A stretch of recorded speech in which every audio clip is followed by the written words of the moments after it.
as I begin recording. So, last we left off, Arngrim and Grunker were discussing a potential new enchanted item for the small deepling, and perhaps using the ruby crystal that the group found at the aftermath of a ruby dragon attack discovered after the siege of Druvenholme. Instead, Grunker insisted that the Heartfire crystal be used in the construction. And so the two, with the addition of Saoyun, began their work on this new weapon.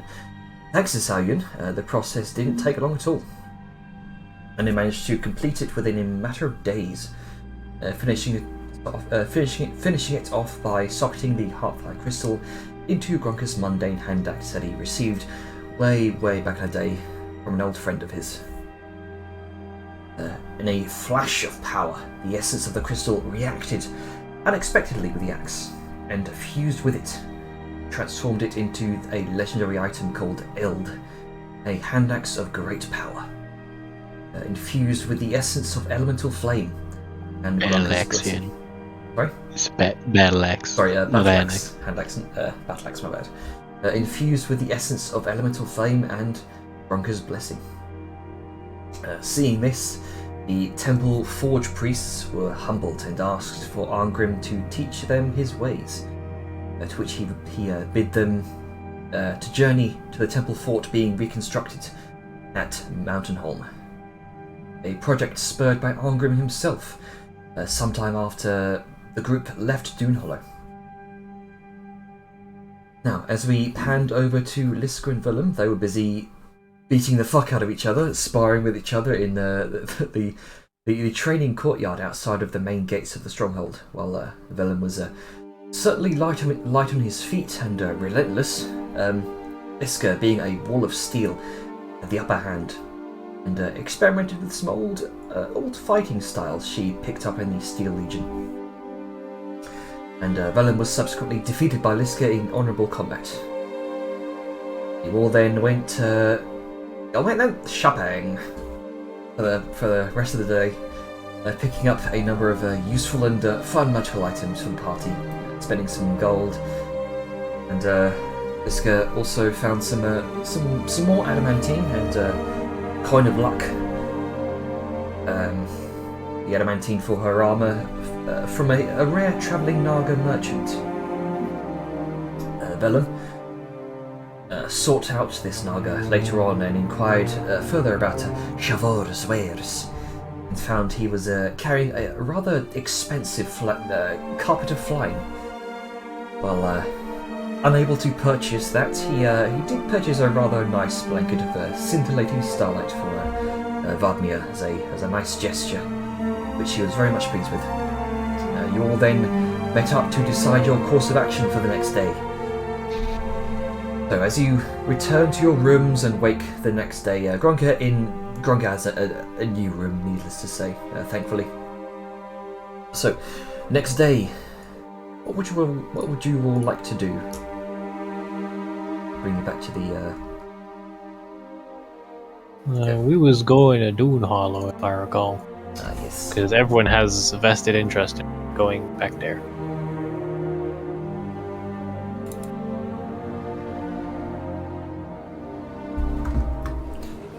All right. So I guess we get breakfast and go unless anyone has any input. For sure. I know Liska wanted to go. Mm-hmm. And I said I'd tag along, and I didn't hear anything from anybody else, so I don't know if they are. Vellum, Grunker, and Saoyun, what do you three want to do? Do you want to tag along, or do you want to stay here and do some things? Oh yeah, Vellum has specific things he wants to do there, because thoughts and things. Okay. Grunker. Yes. You have been deep in thought, clutching your new axe in your room. Oh boy. I sure have, I guess. And ever since it came into existence by your and Arngrim's and Saoyun's hands, a thought crosses the mind. What would happen this fell into the wrong hands? What would happen if Fizzy got her hands on this thing? Worse still, what if Gengar, the Goblin King, somehow acquired this? Dreadful things to consider. Yeah, that wouldn't be very good. And more so, what does this new step as a flame soul mean for you?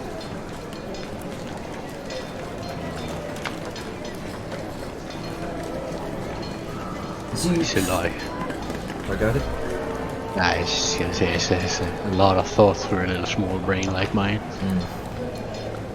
As you feel that heat within you, it starts in your heart, then moves through your arm.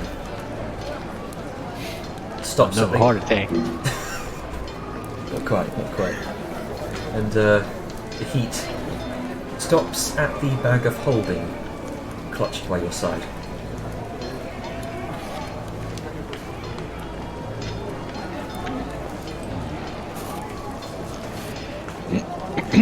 Alright, I guess I'm gonna check what that could be then. Alright. You reach in, focus on that source of heat. And something round, hot and metallic meets your palm. The rest of you, as you're kind of walking towards the nexus points through the town, you see him kind of reach into the bag. And you quickly pull it out, and the glowing orange surface almost scalds your skin. Oh, It's the copper globe that you picked up some time ago, and it's glowing orange. And you kind of instinctively drop it from the momentary pain, and it rolls across the ground, comes to a stop. Yeah, it's you know what's happening. Well, why are you doing this? The heat simmers. Oh, The orange glow cools and fades, but it leaves only one single point aglow.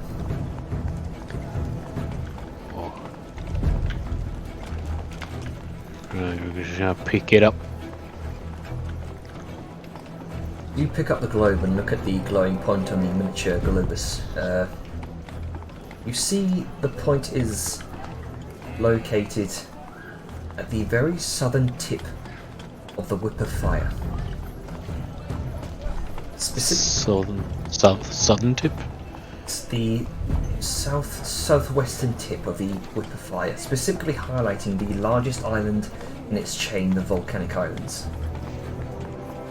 Draconos Mons. Yes, you know what this is. You've heard tales from many wanderers in your past. This could be none other than Draconos Mons, the largest active volcano in the known world. Oh boy. Go ahead and make a nature either a nature or history check with advantage because of your wanderer background. Okay, hang on, let's see. Advantage, either nature or history? Well, it's probably gonna be nature then. How would you look at that?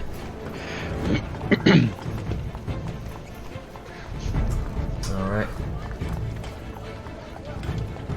There's 16. Not bad.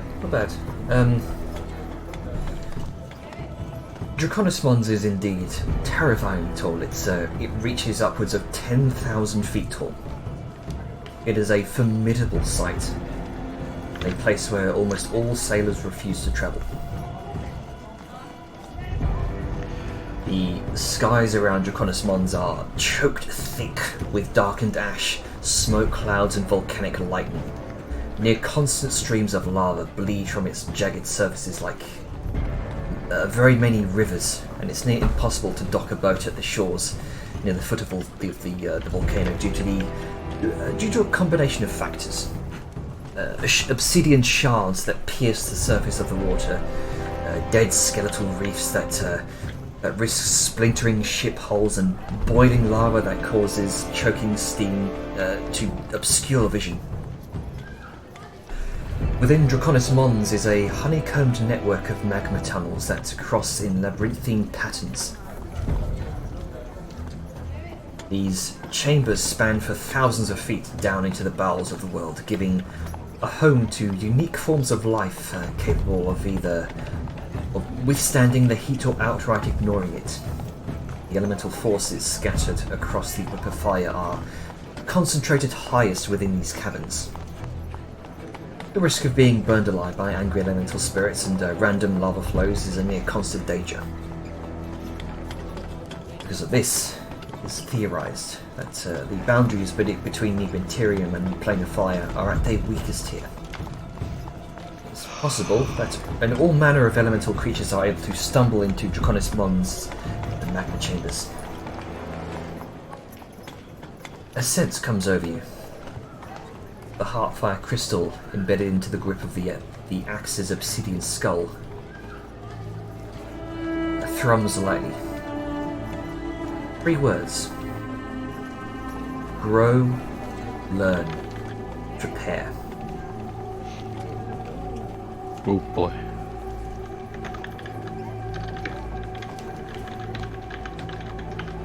And the glow from the globus fades.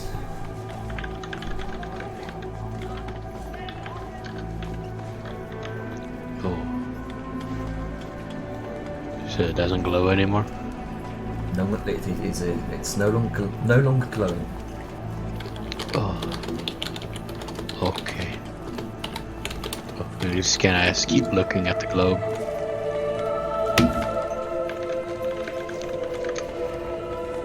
Oh, wow.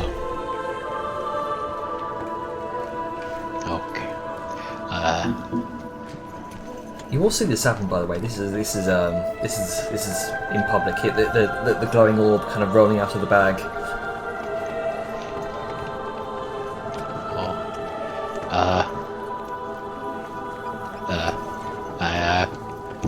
I think I should go there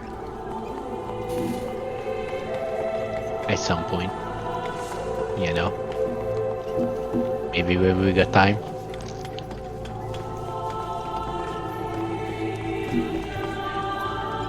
Sal gives a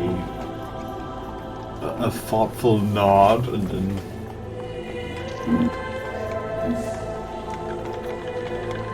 looks to the rest. Because this is kind of out of her depths. Oh, it ain't anywhere near Vellum's, that's for sure. Wait, so, question. Where did this happen? I thought, was this Grunka in his room, or what? This was Grunka in his room, so that's why I'm not saying anything. I Yeah. thought Jenner said I'm more while we were curious walking, what the but I fuck think is it was- going on. Yeah, you guys were walking to the Nexus point through the town, and Grunka pulled out But this, but this started with Grunka. He's been in his room, lying down, holding his axe. Yes, but I'm thinking about like all the who could like what happens if the axe like is taken by somebody else and all that, and then we were heading towards the teleport network, Yeah. and then this happened. Okay, I completely did not get the part where suddenly now everybody's there. Yeah, I'm missing the part where suddenly volcano. volcano. But I think that's just more because of my brain like fucking lapsed for a second. Okay, so what happened is you guys are preparing to sort of head to Druvenholme for the morning, heading out into the town after the morning with Grunka was spent kind of meditating on the axe and ventured out with you lot. And then this happened. He kind of pulled out a copper globus from his bag of holding. It was glowing red. He dropped it instinctively, and it kind of faded into a single point, indicating some sort of location on the globus. Oh, Globus is a globe. Yeah. Yeah, like a map globe. I know that sounds stupid saying it aloud, But I thought it was like some kind of sphere or like some kind of trinket he had. I completely forgot about it. It's a small kind of football-sized copper globus. Okay. Well, now I have a bit more context. Why British Vulcan- football. The world's football, I should say. Because Yeah. American, you say football size is very different. Yeah, it's not a football. Anyway. Yeah. American football. If we can manage it at some point, Soccer. I mean, sure. Vel just has no idea where that is or what he's talking about. Just a thing on a globe that got hot. Yeah. Is it visibly, is there like a single point? Or Yeah, there is. that's I'm just saying, glowing, 'cause Vel doesn't or... know You it. saw Oh no, I'm asking Jerry. you saw what looked like the entire globe was kind of glowing for a moment, and then the glow faded as it cooled down, but it left a single kind of glowing hot small point on the globe, indicating a location. Okay. And is that location still glowing? Because I feel like Liska wouldn't pay attention to this. Because they're walking, and then Grunka just drops something. And she'd probably glance back, and then Yeah. keep walking. You kind of glanced back, and then you saw that globe before it too gradually faded. Okay. Is this a visible, is this an obvious representation of the world? Yeah, it seems to be a sort of copper globe where the continents and landscapes have been sort of embossed into it. Okay. Alright. And Grunka said, what? I think I need to go there or something? Yeah, you just, when we got time. You want to go to Ragnarok? Well, but it's more, but is it part of Ragnarok? I don't know if it is. It's not really part of Ragnarok because No, he's asking. That was a Liska. character. Oh right. Yeah, he's asking. Liska. Gonki has no fucking clue. Yeah. Man, I fired his...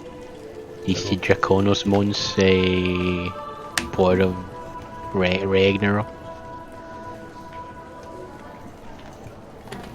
It's usually on the map that is Ragnarok, but it's off the mainland. Oh, okay. Well, yeah, I think I should go there at some point. Okay. If it's Ragnarok, it might be a while. Are you alright with that? Yeah, I don't think it's much hurry. It's just if when we got time. It's kind Alright, of well, pick up your globe and let's get on moving. yeah. I think this is kind of like a little bit of a pilgrimage, or whatever you want to call it. Oh. Okay. You're just gonna pick up the globe. We're just gonna look at it a little bit, and then just gonna put it back in his bag. Just gonna look around. It's probably all the people that's looking at him. Just gonna. Yeah, Liska's already walking. Yeah. Yeah, bye. Alright, so making your way off to the Nexus point to make your way to Druvenholme. Put my way down, man. Don't bring that meme into this. I tried. You said it twice. Making my way. Yeah, so Nexus, Liska's okay, we're going for just a quick day trip. Get a couple And things then- done. So All that stuff. I didn't think we'd be coming back here, but Alright, so to keep this brief, you travel through the Nexus. To some of you, it's probably your first time using the Nexus point. It's a weird, disorienting sensation. You feel as though you're. It's almost like an out of body experience for that briefest flicker of a moment, where you feel as though your essence is being pulled through the earth itself, through crystalline roots through the earth, before you suddenly apparate into the August Tower in Druvenholme. Is where the nexus point for Druvenholme is located. Hooray! Do we have to knock this time? No, you do not have to knock. Hooray! All right. So, Liska, you wanted to drop off your adamantine. Yep, that big old axe. All right. They make your way through the city towards the familiar Hammerhurst forge. It's one of the Hunter's Keep's favourite smithies in terms of that, in terms of the quality that Bravik Cinderbraid delivers. And throughout his time doing business with the Keep, he has nothing but respect for the Druvenholme Lodge. Primarily because of the work they do, but also because of the business and rare materials they're bringing for him to experiment with.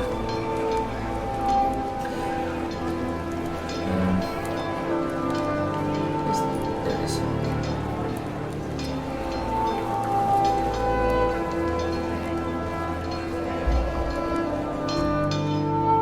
Adventure. So, that is. As in black screen. There we go. So, as you enter the familiar interior, the smell of ash, coal, burning cinders reaches your nose, and the heat is very noticeable. You see Bravik just behind the counter, prying open a small crate with a curry bar.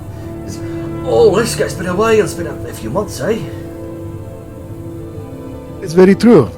Very true. I come just was dropping on by and decided that I was, delivered the goods. And she pulls out the axe from her bag and sets it on the desk. Oh, wonderful. This will make a fine pair of sabatons. You want to come check up on your armour, eh? Mm-hmm.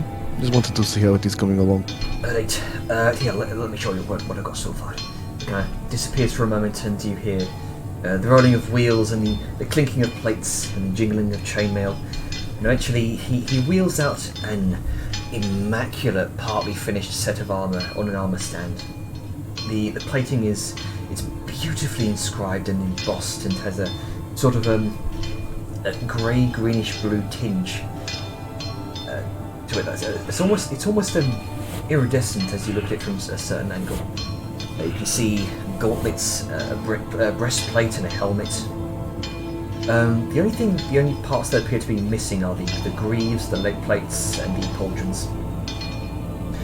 The helmet is almost finished, and appears to have this sort of open face design to it, with an attachable faceplate to give it that sort of Corinthian helmet design that's very familiar to you from the Torment's legions.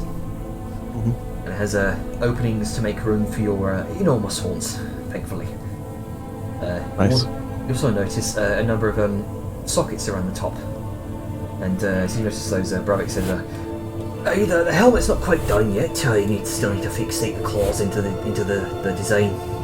And as he says this, he finishes opening the crate and sort of pulls out a number of large dragon claws.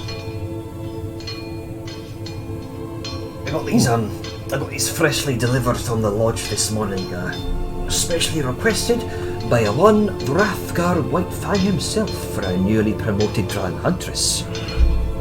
And gives you a side eye and a smirk.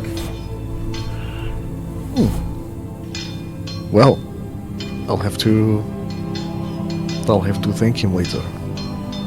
Good on you, lass. The promotion, see. So I'm going for a dragon aesthetic with this one. It would make sense. They do call me the Blue Dragon of the Wastes. That's what Wrathgar told me. So yeah, best thing about it, when it's done, I'll be certain to get me good with the Confederation of Clancrafts. I have a friend that might be able to help you with that. Oh, he seems to be doing a lot of crafting sort of things. Yes, Angrim. Oh, I've heard back. of him. His name's been doing the rounds around the city here. I can imagine. He's been doing a lot of things. Melting anvils, apparently. Something like that. Gives you a strange cockeyed glance and okay, it's not normally how you treat an anvil, but Liska shrugs, like they seem to really, like it seemed to be a big deal in a good way over at Druvenholme, but you know, I don't know how you dwarves do your thing. fair enough. Says he kind of shrugs it off for a moment, and he shows you the rest of the armor so far. The breastplate and the torso can be detached and be reconfigured to be more revealing around the midsection. Give me my bikini armor. Give me my bikini armor. God damn it. You also notice a large mantle of grey-white bear fur around the back, almost like Arngrim's armor. See, it kind of points it out and says, "I'm not sure why Mr. Whitefang was insistent on the use of bear fur instead of the other types of fur, but I don't know, maybe you know something I don't. But I mean, when he provides the materials, who am I to complain?" Well, I mean, it is... Well, there is a reason. I have recently come into... Let's say, I have recently come into contact with a certain bear. We get along together well. I'll not ask questions. Hey, you have your anvil melting, I have my bears. It is fine. Right. Kind of gives you the finger guns, and you see around the waist is what looks like a sort of plated kilt or a skirt of sorts that would go over the leg plates and hang down towards the knees when they're done. This is also kind of trimmed with a similar type of bear pelt. The gauntlets very very sturdy looking, and but they also look very easy to grip and move in.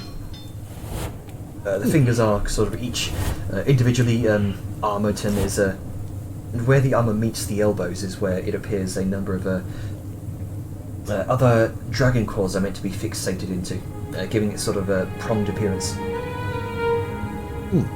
Bravik also shows you a number of sketches on parchment as to what the final armour is to look like. Let's see. Jan, are you about to show me armor?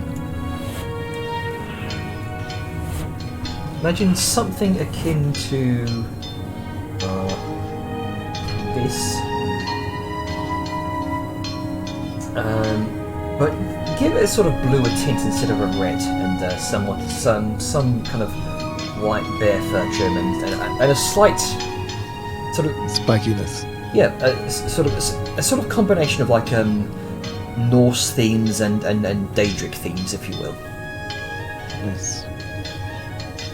I dig it. Yeah, she's gonna be like, that's very nice. I like that a lot. This is a lot of very good work. You do. Oh, this is You do going to be armor some of very my well. best work yet.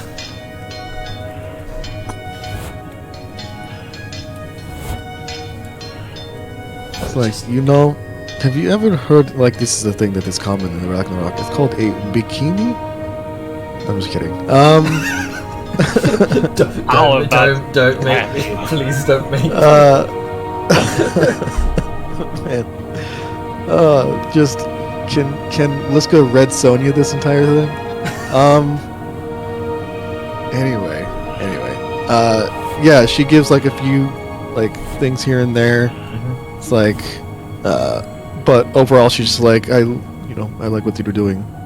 You have a vision and you're going towards it, so. Well, I mean, since you're paying top gold for this and giving me the opportunity to work for some premium hands-on experience with adamantine, do you need anything changing, anything reshaping, inscriptions, recolours? No, I think... No, I like it. I kind of like it what it is. I like the placement of the dragon fangs. Particularly on, like, the gauntlets, you know, in case you have to punch somebody. Oh, aye. But no, it is nice. I like it a lot. The bear fur is a good touch. You've Mr. Whitefang to thank for that. And again, I will have to thank him for it. But yeah, and just for my own thing, because I was trying to remember how to spell Bohr, B-O-R-R, but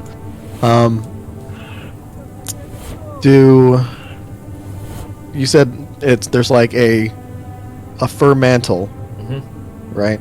And then there's like a fur loincloth-esque kind of thing? Yeah, like a plate/chain skirt, if you will, but Okay. trimmed with bear fur. Gotcha. So she wants to go bikini, she can. Alright. Yeah, that sounds like Liska gives nuts like I like it a lot. I see that you have some what is the term in Dwarven? Interchangeability, like you can take some pieces off and leave some on, but it still seems to maintain. So yeah, I like it a lot. And I will continue to bring you more at the main team. Oh, aye, every little bit of adamantine helps. I don't know where you're getting all this stuff from, but I'll not ask questions. It's going to be my greatest work yet. I am very lucky in finding things. So, but speaking of, it looks like you have managed to procure some yourself. Is there, have you been checking the trade merchants and things like that for? Every day. It's stuff's really hard to come by. So far, you're my only consistent supplier of the stuff. Understandable, and I will try to maintain that consistency. We're heading to a place where it is not quite as uncommon. Great. The more I can get this done, the more I can show it off to the clan crafts. Of course. As always, it is good working with you, and I look forward to seeing it next time. Hey, I'll see what I can. I'll see what more I can get done. Provided the deliveries of other materials aren't held up by the bloody curfews. What? Curfews? Oh, What? Have you not heard? The High Kings ordered evening curfews. There's a bit of a heavier presence of the guards nowadays. Oh, if you ask me, the king's gone a bit kind of whistles and rolls his fingers in circles next to his temple. He didn't hear it from me. I mean, I literally didn't. You did not say anything. Right. Liska, nods, and then, well, until we meet again. And then she turns Okay, and walks bye. Okay. out. Oh, and she turns back around and is hey, and then she pulls out her maul. I was thinking about getting a potential upgrade to this. Is there anything that you can do to make it a bit more impactful? I can certainly Potentially within a day. If not, then that is fine. I can come back at a later date. Probably not within a day. No, not while I'm still working on your armor. Lass, it's quite a handful. A glorious handful, mind you, but a handful. Well, no, understandable. Well, I will tell you what, if the capabilities of making it a bit more impactful, quote unquote, she doesn't actually say quote unquote, but she does fingers, could, what would that run me? Cost-wise? Oh, I would have to say probably around 250 gold. So, just to clarify out of character, she wants to go from a +1 to a +2. Oh, +1, sorry, +2, sorry. I thought you were thinking mundane to +1, right, my bad. That's fine. So, Yeah, it's already a +1. yeah. So, It's that would, just add a couple of zeros. one second, let me get up the While Janner's doing that, What we need to get Liska is a suit of armor of questionable taste. We're very aware of that, if I recall. Yep. Many conversations have been had. Wait, I'll be honest. It's gonna take a few weeks to do. That'll probably run you about 200 platinum. Okay. And she is. He kind of raises a brow at just the nonchalantness of you saying okay to that. Bitch, I'm rich. No. she's like, let's see if we have this, and then we'll do that. Yes, and she is going to. Did I have? I could have sworn I had that, but apparently I do not. Just the armor of questionable taste, like the bikini plate note. But, so yeah, she's going to put it as like, she's going to put her maul down and be like, you know, since, I am curious, since, you know, we have the armor, she like motions to the adamantine and whatnot, to a returning customer, maybe 180 platinum. He kind of thinks for a moment. Like, come on. Oh yeah, alright. 180 for a loyal customer. Like you. It's why I come back. And then she like lays them all down and then pulls out a small like purse, because you know we all keep small little coin purses, and then puts 180 platinum into it.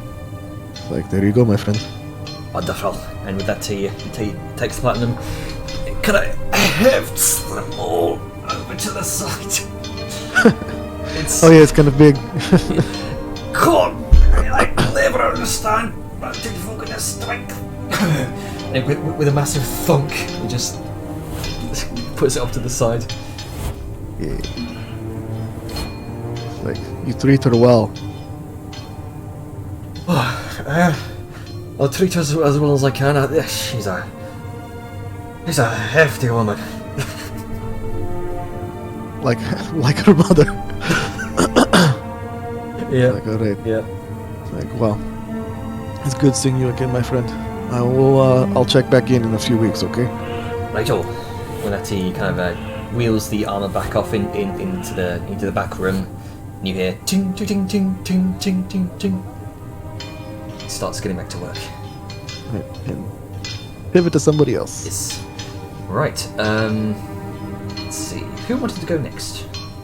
Ungrim, did you want to?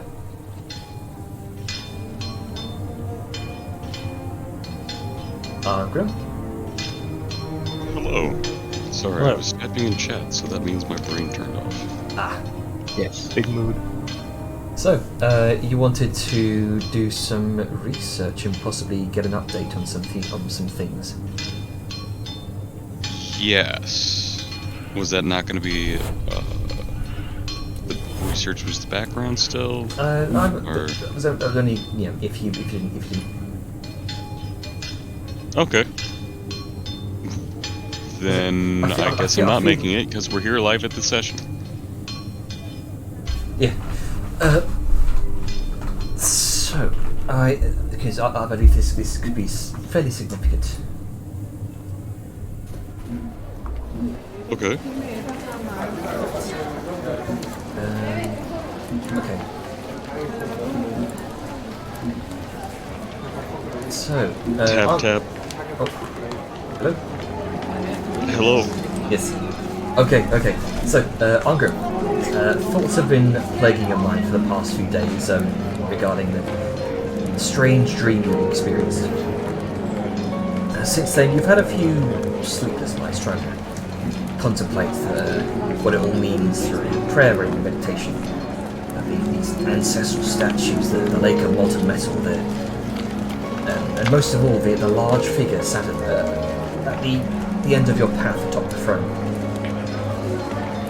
It's possible that this may have some theological significance to it.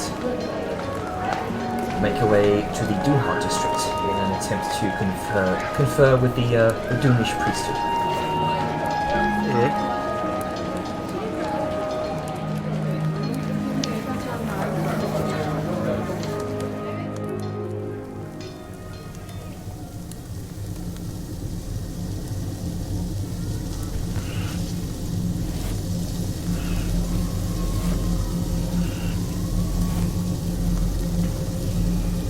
Venture through the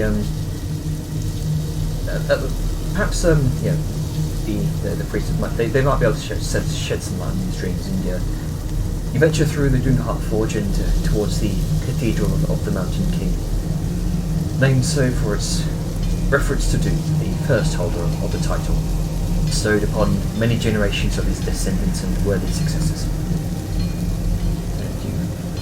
Speaking to the local priests and priestesses in an attempt to find the current high priest or priestess, you find that the previous high priestess, Elara Onyxoth, has long since passed in her sleep, attributed to the nightmares and trauma suffered at the hands of her captors after the siege of Druvenholme, which eventually seized the better of her. The High King decreed a small closed casket funeral service of close friends and family, after which he personally saw to her body's interment deep beneath the cathedral within its catacombs. It seems that ever since the passing of the High Priestess, a number of other candidates have come forward to take her place. Ultimately, one was chosen by the High King, a dear friend and dear and trusted friend of his, Beirot Stonespike.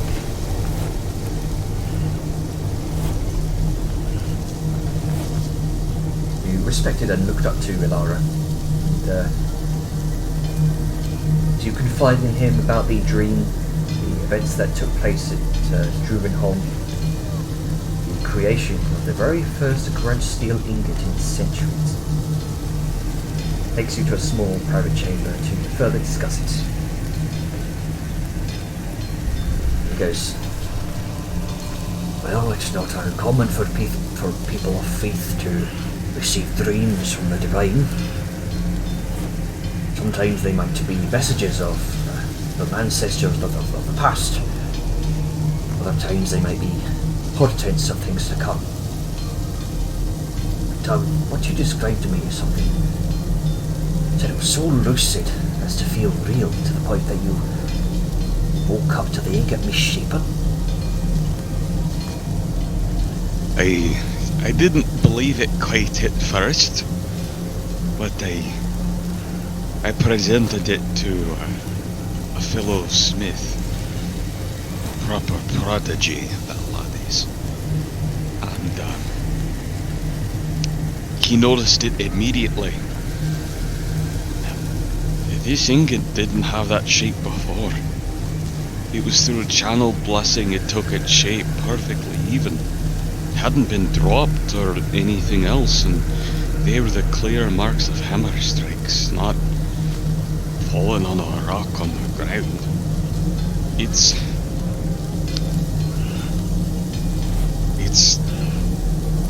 very confusing.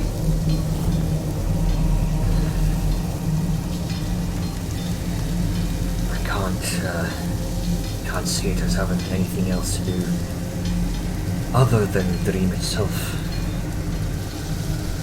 Rarely in history has something like this happened. But also, rarely in history, very recent history at least, has anyone seen the re-emergence of such powerful artifacts such as you have forged this past month. These are unprecedented times we live in. You are making history, Angrim Brackenbrook.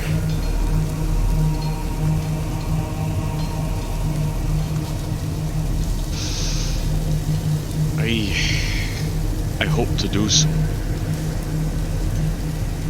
Still,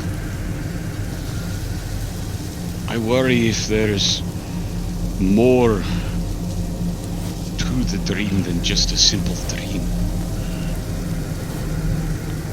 I was going through some type of visions, and I saw great monuments of elders in their names.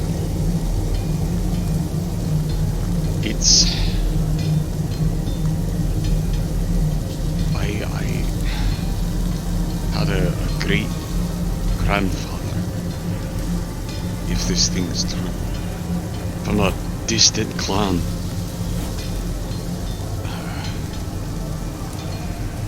Bit of a grudge, it seemed, formed over it.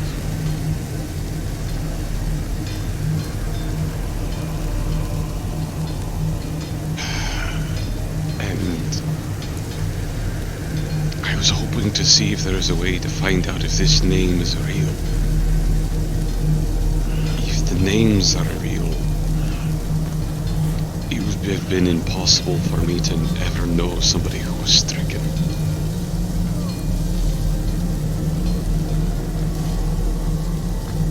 I'm sure we'd be able to find their names in the registries of certain clans long past.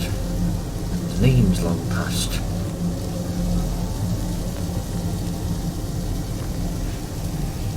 You look troubled.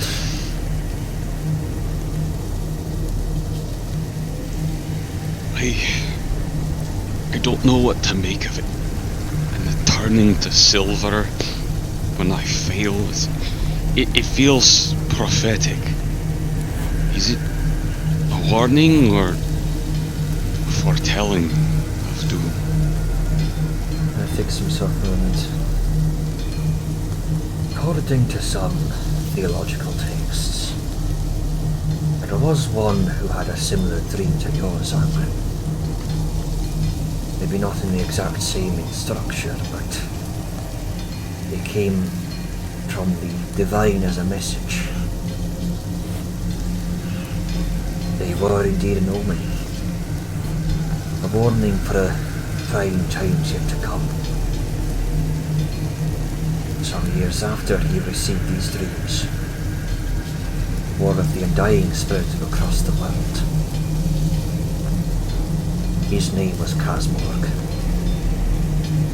He was chosen by the ancestral pantheon to do a great deed.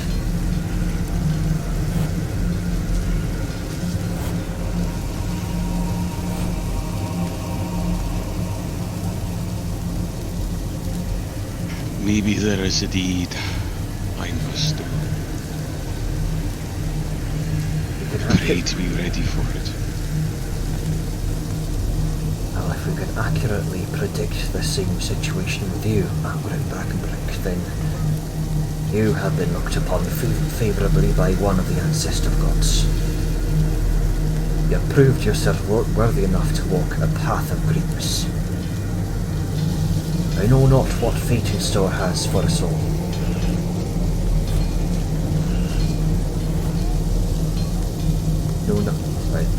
No. That's fine. Yeah, that was a bit jumbled sentence. I know not what fate has in store for us all. There we go. I've seen that. In these unprecedented times, the ancestor gods, Undrum at least, has found his champion. You are being tested, laddie. The trials ahead. It is up to you whether or not to embrace that trial.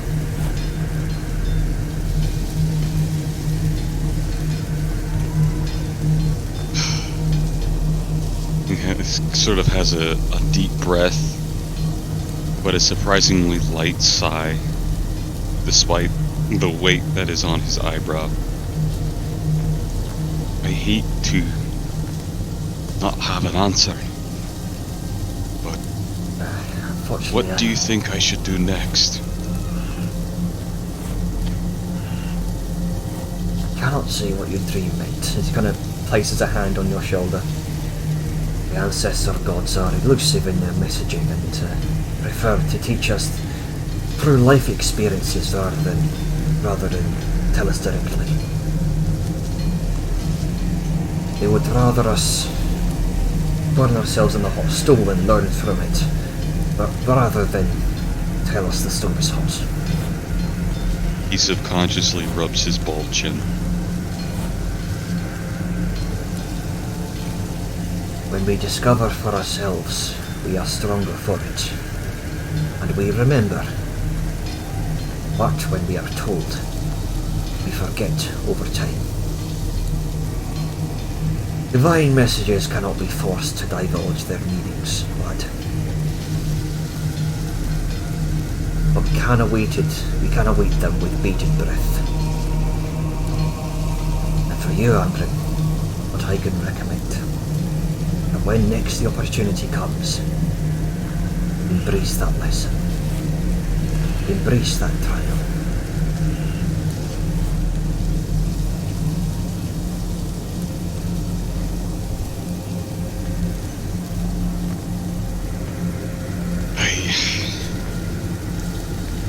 I shall simply, I suppose, learn to find where that trial is. I feel it has something to do with my legacy. Aye. Fortunately, that's all the advice I can grant to you. This is unprecedented news you're giving me. I understand, and to suddenly come visit and seek audience, I'm grateful you made time at such immediate notice. I am truly. He sort of nods his head a bit.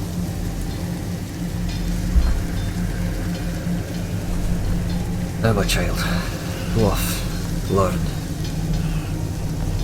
grow. I think learn is the first step I shall take. Thank you. I'll make my way to the registry. Blessings of Doom be upon you.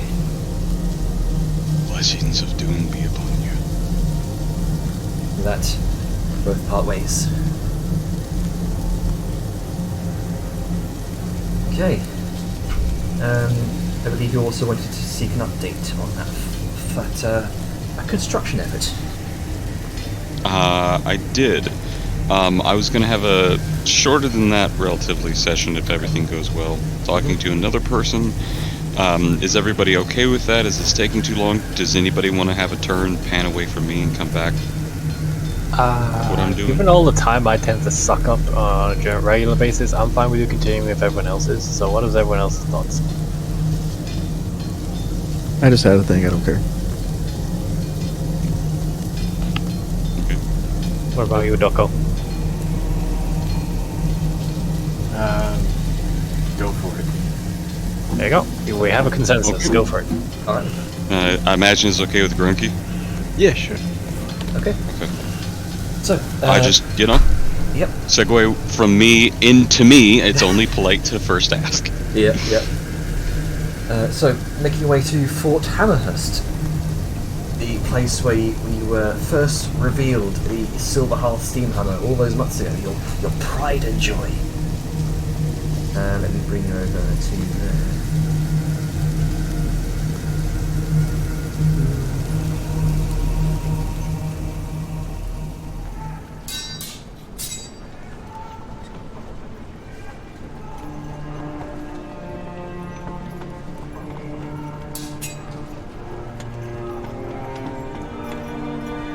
Okay.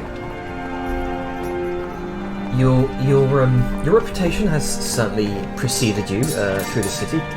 There's a few nods of respect from a small group of mountain guards that can be seen in the training yard practicing their shield formations. And there's some salutes of equal station. I salute back.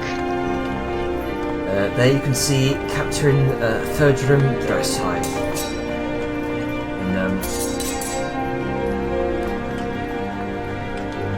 And there's your boy. There's my boy. You can see That is him. the same lad, by the way, that we got out of the fucking prison. Oh yes. You can see He's leading a large group of Iron Guard in a drill of sorts, barking orders left and right. Thrust, jab, parry, block! And with each word, the group of 20 or so newly recruited Iron Guard, all in unison and in clanging of metal, thrusting their pikes forward with a jab, sweeping it aside, then bringing their shields forward. Thrust, jab, parry, block. Thrust, jab, parry, block. Over and over again, just drilling into them their techniques. Throughout the time, directing the construction of the steam hammer, he's grown into a respected ally, bonding over mutual interest in military matters and the applications of new technology within. He sees you approach. He speaks over to his men. Everyone, break, take water. Be back here soon. Graham, it's been months. What brings you back to Druvenholme? Captain Brassheim. As much as a pain in the brass for the recruit as always, I see. As he holds his hand out for a shake. And instead of just a normal shake, it's like full forearm clasp. Yeah, as you should. I've been hearing what you and your group have been doing down the road. Gave those gnolls a right pummeling. Aye.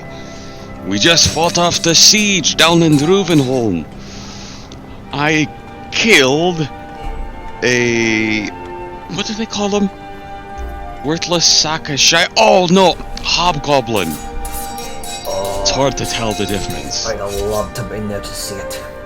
Hey, come to my office. We've got a lot to discuss. Let's. Much of the... as you make your way in, much of the fort's interior is carved deep into the rock itself.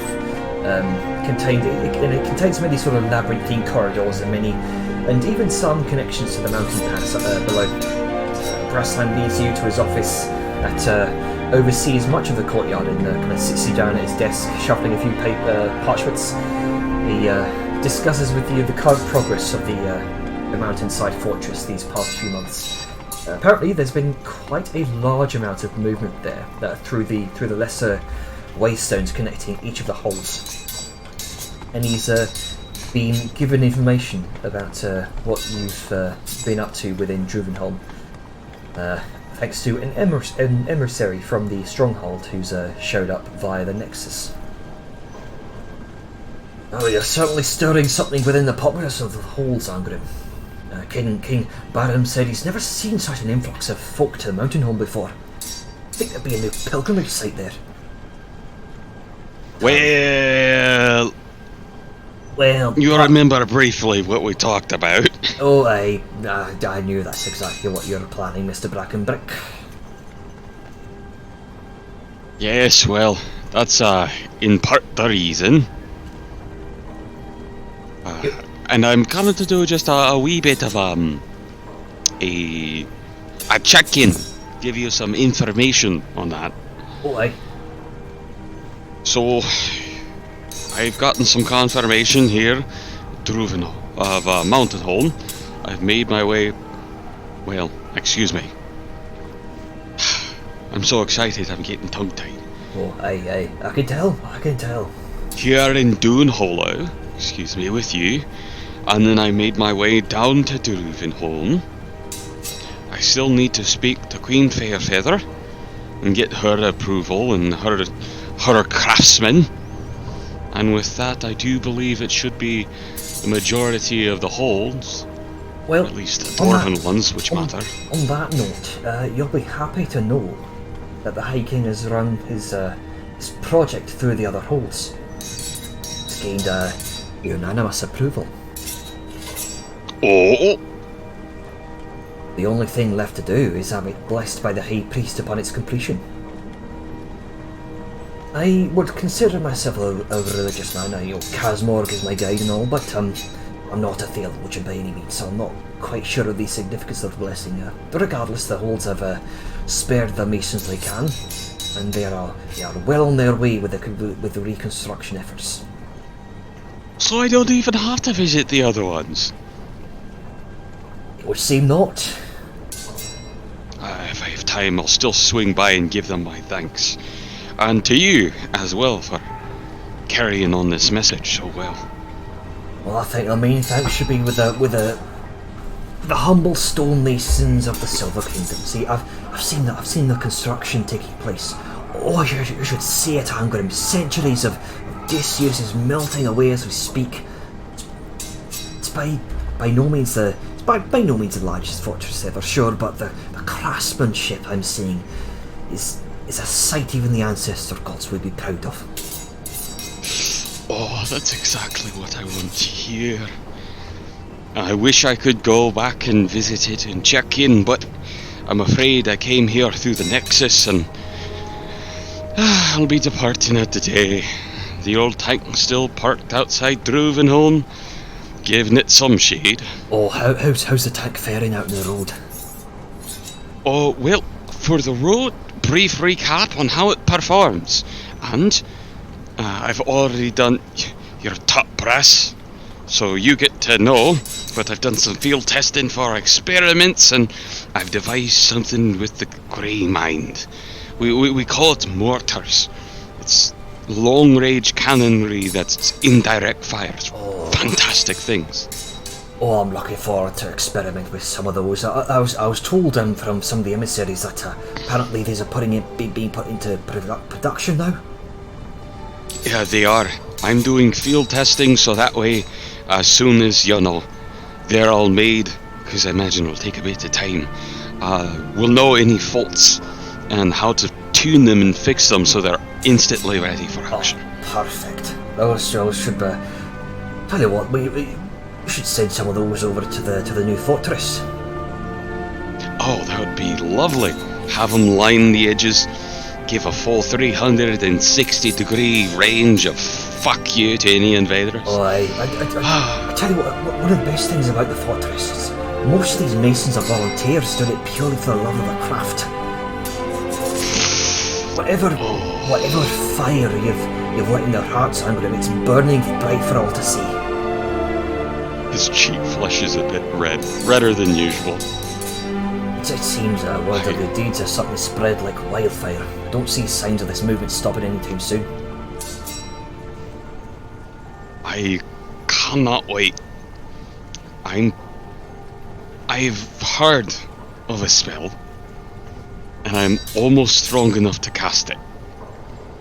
I think I'm going to retire once I return, just temporarily, from the expedition, from beyond that great wall. When I come back, I'd like to take about a year's time. I'm going to help, if it's not already finished, building that fortress, and by then I should be able to make a holy sanctum. I can't do the spell yet, so I don't know if it's rightly true, but if I can, I should be able to make a place that no green skin can ever enter. Perfect. And retake the whole of mainland and rid it of bastard green skins once and for all. They've been proving nothing but trouble on the western side of the nation.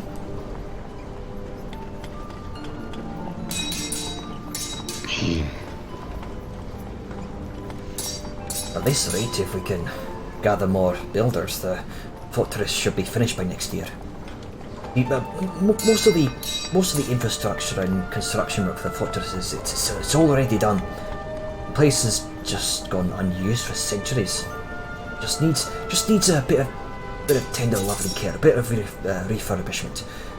Quite a significant bit of clean up and rebuilding some walls here and there. I think that is the smartest way to go about it. We'll start with a good foundation, and from there we can branch off. Aye. Well, at this point, Angrim, my friend, the movement's already self-sustaining. You've already given that Druvenholme a push. Might as well have its own name. Well, not to say that the Hammer Strike hasn't been planting its name in grand ways across these realms. Well, I will have a name for it. This is... I love my friends, I do, but this is a spiritual project for me and my people. Something that I might be doing for my clans, rather than anything else. I have a bit of a terrible favor to ask. Oh? I have already spoken to Beirut. I was hoping to see a ledger. A clan ledger.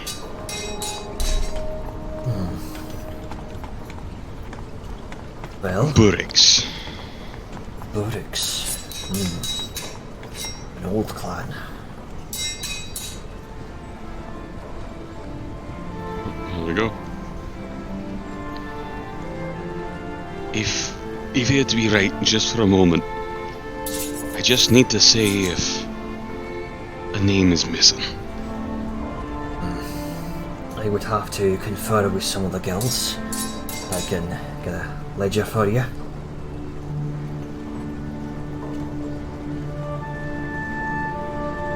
I would appreciate it. It would be about...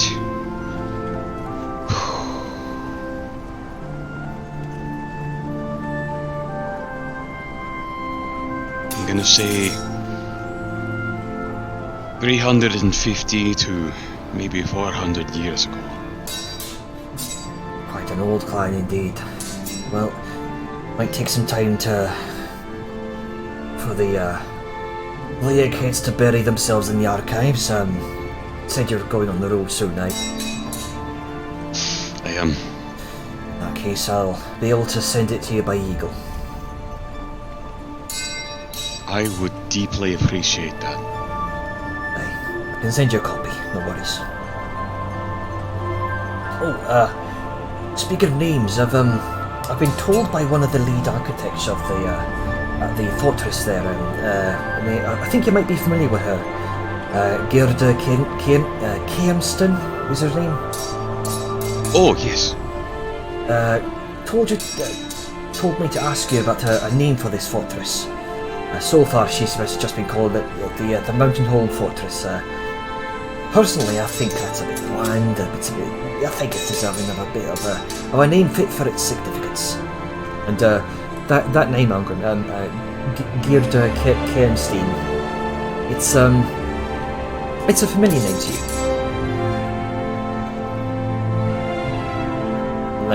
Unless you've forgotten it from your own backstory.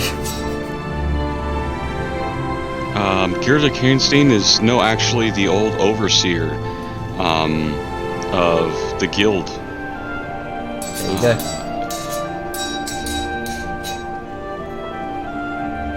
Right. So just think of a name for this fort and just go ahead and get back to me. Will we send an eagle or something?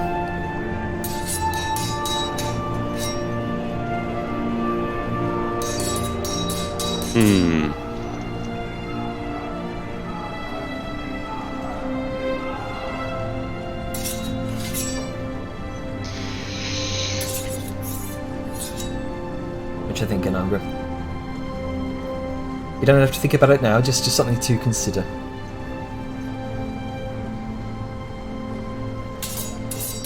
I was thinking...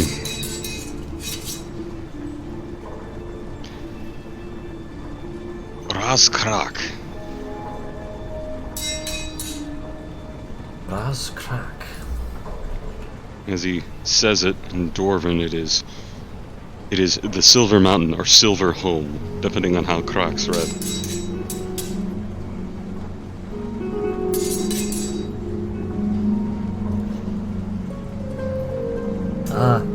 Razkrak. Going full Warhammer, are you? Yeah. Yep. Just an idea. Yep. But I mean, hey, it sounds dwarfy. Yeah. Razkrak. Interesting name. very symbolic. I like it. The Silver Kingdom, a silver home, a great mountain of silver. It might make sense once I make my own temple. I'll let Gerda know next time I see her. Fantastic. Well, if that is done, I won't eat up too much of your time. But I should do something for you. Here. He's gonna reach into his coat and he's gonna take out a flask. It's only right when I give you a nice drink after all of this. Oh well, I'm gonna have to break out the crystal, aren't I? And he kind of makes his way over to one side of the office and opens up a cabinet. You see a number of finely crafted large glass mugs. Whereas, anyone else would normally pull out wine glasses, but for dwarves, it's glass. It's glass tankards. And he will begin to into his instead of pouring just a little bit. He'll take the time. He'll use creation and make little ice cubes. And what a great use of a spell! Yeah. And given to you by the ancestor gods. You make fucking ice cubes. Listen, if dwarves could do that, that's a dwarven thing. Yeah. But he'll start to pour and pour more than the flask should hold, and his eyebrows will just raise with a smile. A little magic item, you see. He'll pour into his own glass and sit down. I ought to get myself one of these. Oh, well, perhaps I might be able to get that arranged for you. I'm figuring out how to make it. It'll be empty when I do, but you put in a bit of your favorite, and it never runs dry. Wink. Oh, lovely. Speaking of running dry, my friends will be busy in town for a while. How about we run dry of some good stories? Let's catch up, friend. And he'll sit down, and he'll let drinks pour aplenty of a fine, let's see, I believe I called it, it was the Flask of Infinite Ale from the good old Elmshire.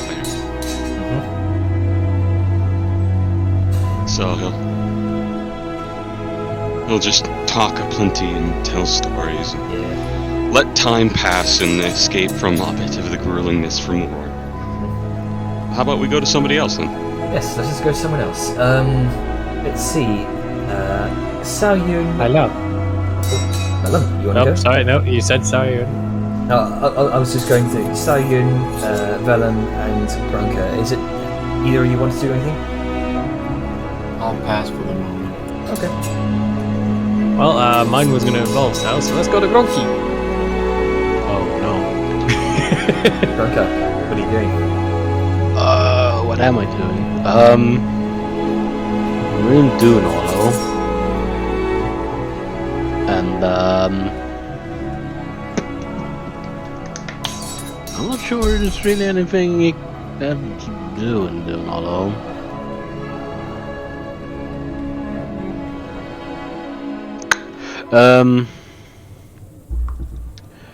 Let's see. Do I have any? No. There's a magic shop here, right? Yes, there is. Yeah, I might as well go and check if they have any potions. Any potions? They have any potions, potion maker? Okay then.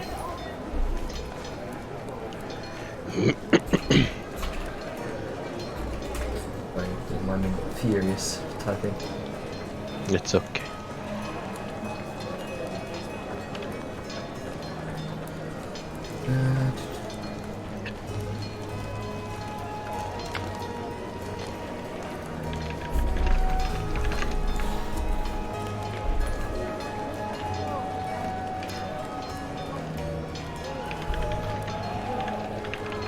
Sorry, 1 second. Right.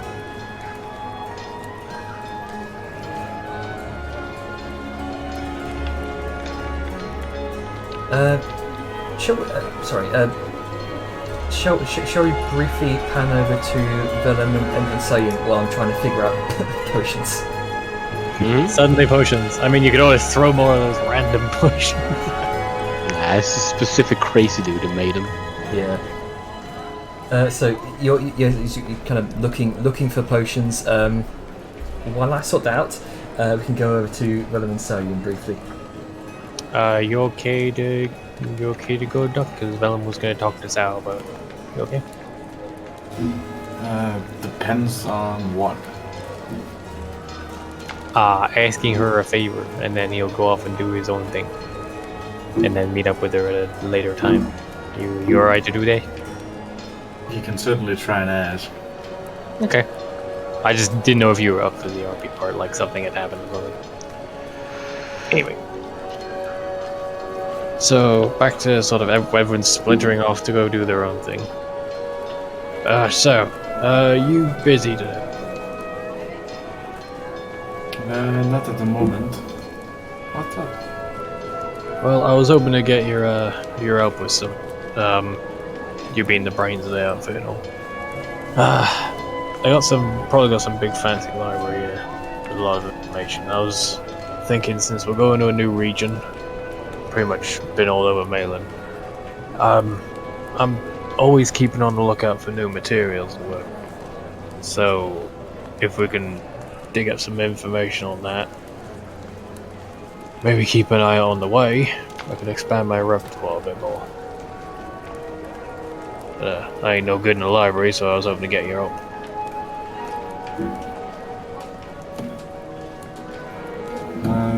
Sure. You don't sound certain. You alright? It's more the fact that you still seem so uncertain about just asking for help from the people at the library. I don't know, maybe I trust your opinion more, and I guess I understand you a bit more than the people who work in those places. I don't know. Is it a problem? These days I can stop asking. you on how to read the fucking library. Well, look, I got a mind for certain things, and our libraries are sorted, ain't one of them.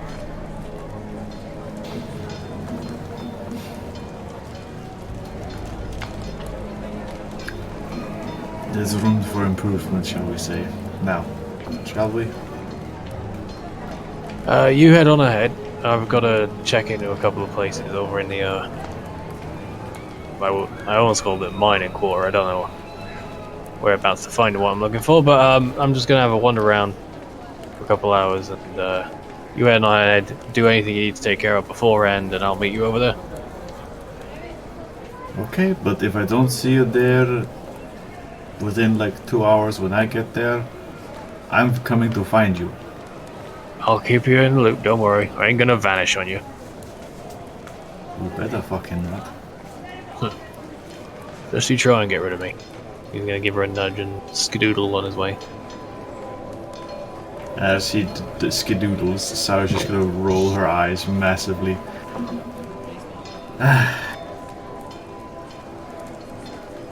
God, he's dumb. Is there a butt to that statement? Or is it just, God, he's dumb? Nothing. You're the butt. Hey, there we go. But yeah, Vellum is going to try and find somebody who might be able to teach him a trait genre, just for the sake of not expediting, but giving a clearer example of what I'm looking for. Jenner.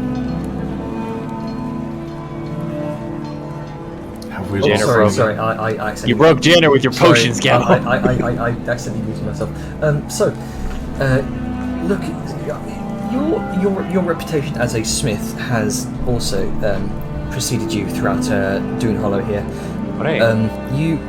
Specifically, when it comes to that moment outside, when you were crafting Balthazar's immaculate shield, and you were swiftly gathering a crowd.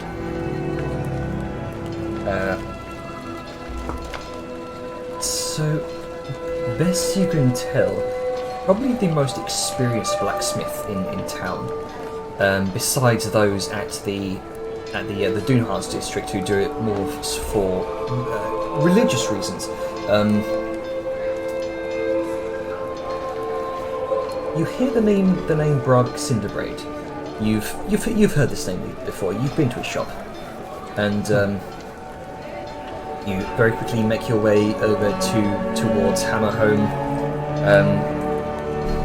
and you see Liska kind of striding out, proud as punch, with a smile on her face. She's seen something that she seems to like, and kind of regard each other as you pass. This is Liska, yeah? Sorry, I had night reading. Mm-hmm. Oh, hello again. Didn't think I'd end up here, but figure you were handing off that chunk of metal you found. Thing, getting armor, and then also upgrading my mole. Oh, right. You were needing a replacement eventually. Mm-hmm. Can't have this, and she lifts the Slayer's blade by a little bit on her back. Can't have this all the time. I mean, can probably win it in the next tournament, but just in case we're not around when it returns. Yeah. Well, it'll hold you over for the time being, I'm sure. Mm-hmm. Still have quite the way to go. So where are you headed now? Oh, I was just going to head to the Hunter's Keep. Drink a little, enjoy some time, resting in my quarters and stuff like that. Fair enough. Well, I'm gonna finish up here and head over to sort something out with Sal. So if you need either of us, you know how to get hold of us. Will do. You know where I'll be. Yep, and he'll give her a nod, and in he goes. Alright. So you go in there, you meet with Broderick Cinderbraid, who's kind of in the midst of Just still dragging them all in. yeah. He's dragged the he's wheeled the armour in, and then now he's just trying to drag them all in as well. You can see if you need a hand with that. If you don't mind. He will go over and help. So you kind of, with your new ogre strength, you lift the head of them all up, no issue. Oh, that was easy. Like he's surprising himself. He's Yeah. not used to it yet, so it's just like he's bracing to do some heavy lifting, and it just goes. Whoosh. You know you're stronger than you look. You kind of you help him kind of carry it into his workshop. Can't really take credit. Some magic gloves or something. Well, fair enough. What brings you here? And you kind of clunk it down to the corner as gently as you can, but it's still a bit heavy. Well, I figure you got your hands full since I just saw Liska walking out your door. But I'm always in the business of improving my craft, and I've picked up a few tricks to improving things here and there. Some keener edges, a bit more plating, that sort of thing. And I was wondering, a man of experience as yourself might know a trick or two like that. I certainly do. Well, if you're willing to spend the time, I can teach you for a bit of gold.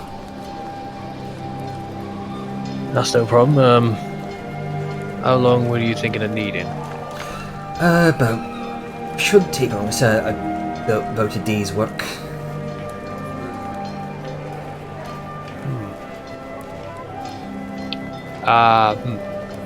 Sorry, my brain is just split in half. Brain thoughts. Quick thing, Jander. About the blacksmithing stuff. Yes. Depending on what I'm trying to learn, it can be done in the course of 4 hours. Oh, we can. Right. Okay. Two no, if I want to do something at disadvantage. Basically, yeah, you basically just make an item with the trait or apply the trait to Right. something to Okay. learn it. Okay. So it depends on what he is. So he explains to you sort of a trick that he's learned over the past few years when it comes to forging leg plates specifically. How to make them a bit sturdier. Right. So that is I could hypothetically do that in 4 hours. Well, it shouldn't take more than a few hours to do. If I can pick up on it, I figure. How much? Yeah.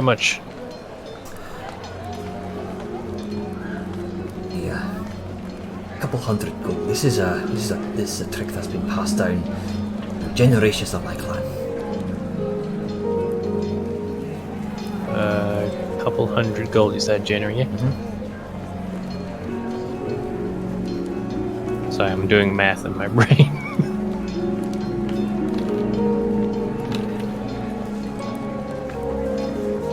No, where's my bag of holding gone? No. Okay, there it is. Sorry, I had an inventory problem. He's trying to pull out some lost gold everything from, for a from the second. bag of holding, yeah. I lost the hand. I closed the hand out by mistake, so I was just like, shit, I had it here a second ago. Derp, derp.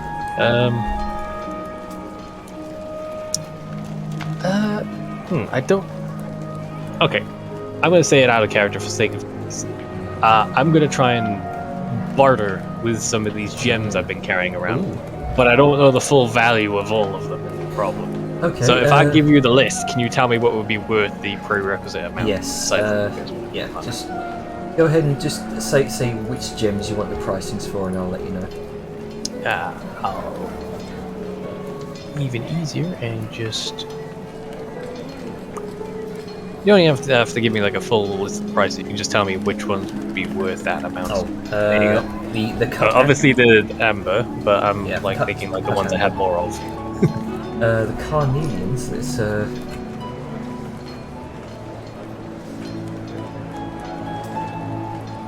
yeah, the carnelians are about 50 gold each. Okay. You can gather about 4 of those. The amber would be about the same, I think. Let me check. 50 gold each. Did you not write down like the cost for all these? Because when Jenner gave them out, he gave us a value. Nope, these were not given values. Right, that's it. It's been something that's sort of been put on the back burner for more important stuff for a while. So, two ambers. How'd you get them? Over the course of time. The ambers are 100 gold each. So they're. The cut diamond is pretty pricey. Oh yeah, I ain't parting with that. That's there for revivify reasons. Yep. It's gonna get handed off to Armgrim because I forgot it was existing. Black opal. Yep. Black opal is 1,000 gold pieces. Ooh. 2.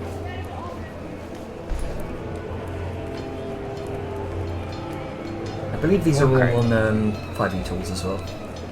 Alright, I can look that up later. Yeah. But I think considering I've got 8 of the damn things, I can part with 4 of the cardine. But basically, back in character.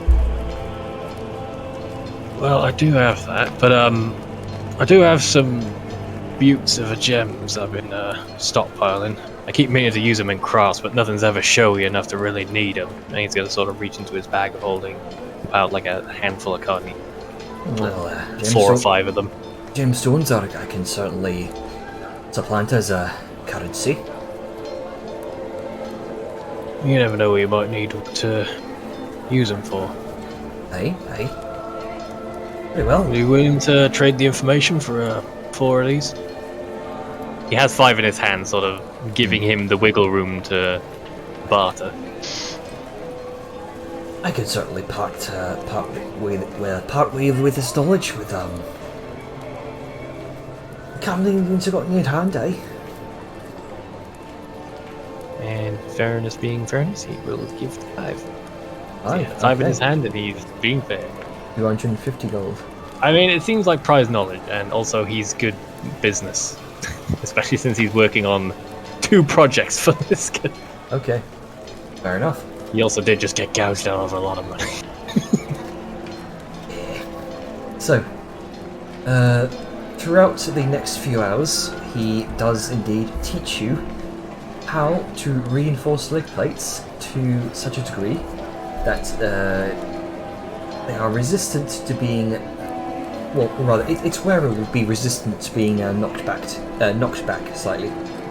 Yeah, I got it right here. It is wonderful. Good, but not so much for non-dwarves because that speed decrease. But yeah, I'm adding that now, and oh, I assume there'd be like some sort of break in the interim. Yeah, yeah. Like message Sal and be like, "Hey, I'm gonna be a couple hours longer."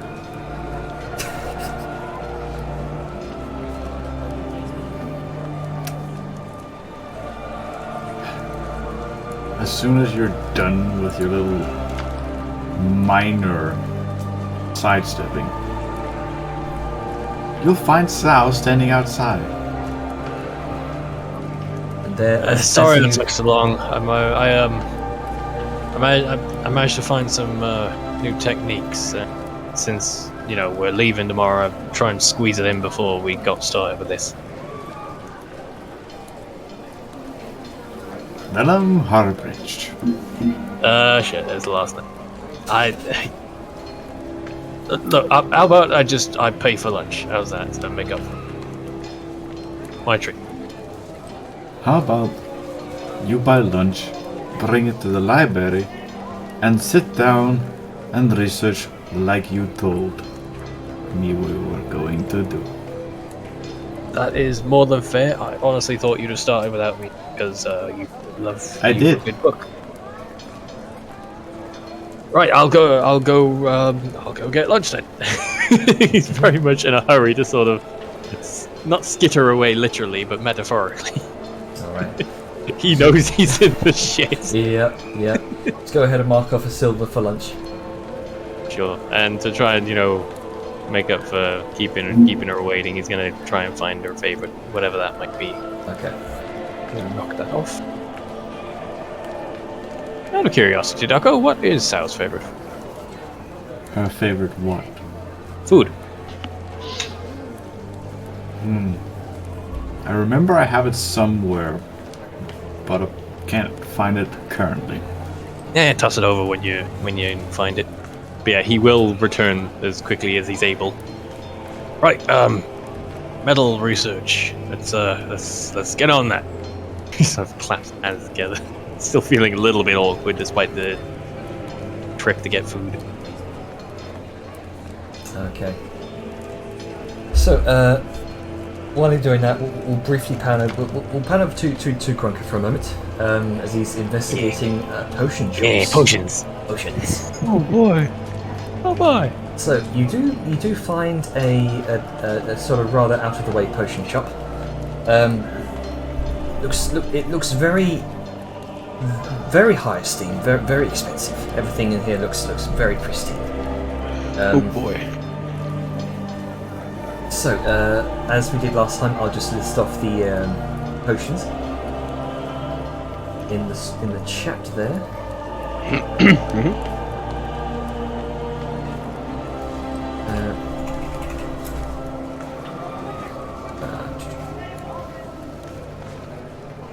So, there is a potion of heroism. Oh, I thought we were going to say heroin. No. That's just heroin. It's not a potion.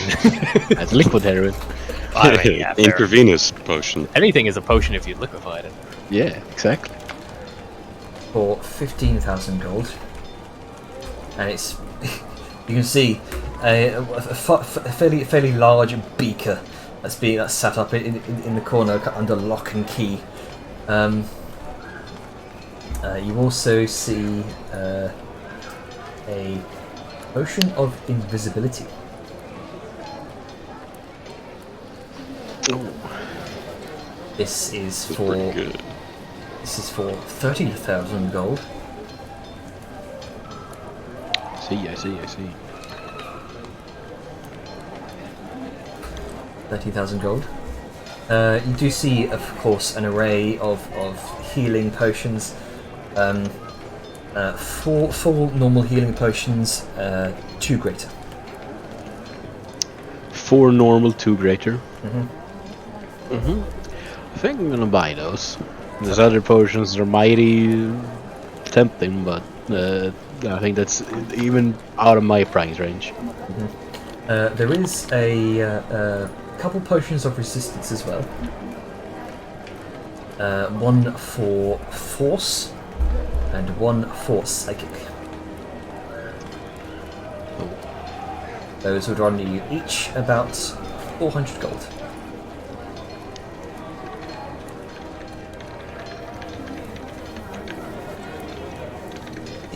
For normal, those would be common, wouldn't they? Common quality. So about 40 gold each for the normal healing potions. So there's 4 of them. And for the greater is check.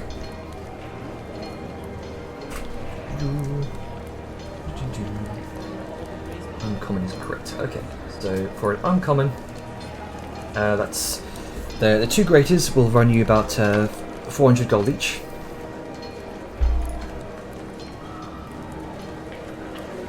And Okay. You buying all those? Yeah. So let's see. So that's 800 for the 2 graters. Yes. You got 4. You got 4 normals for 40 gold each.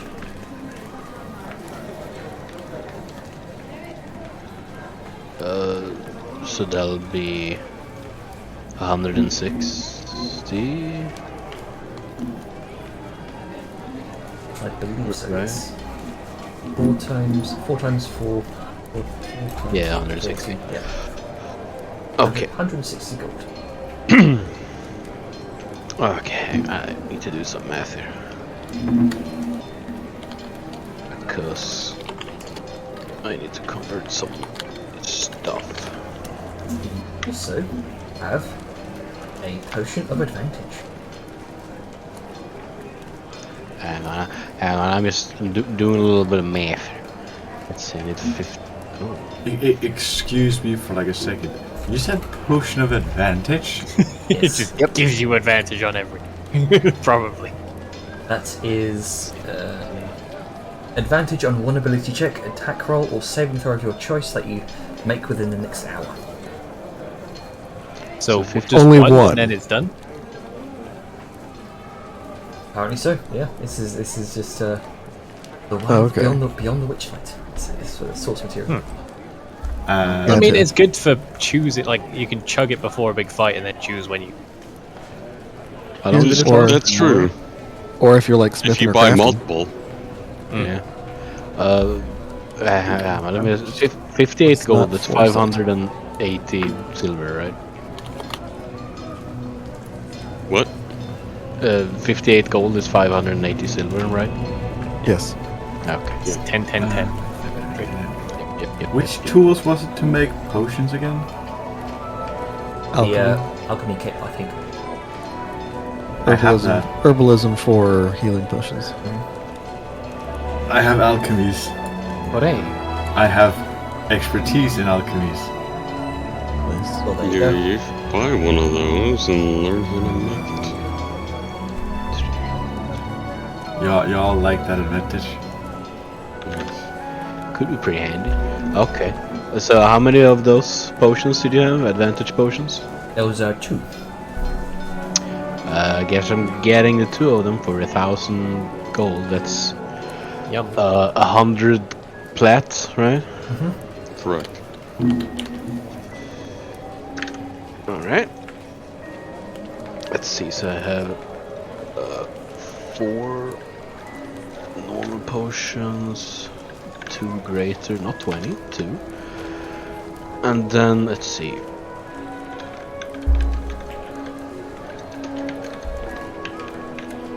A potion of advantage, 2.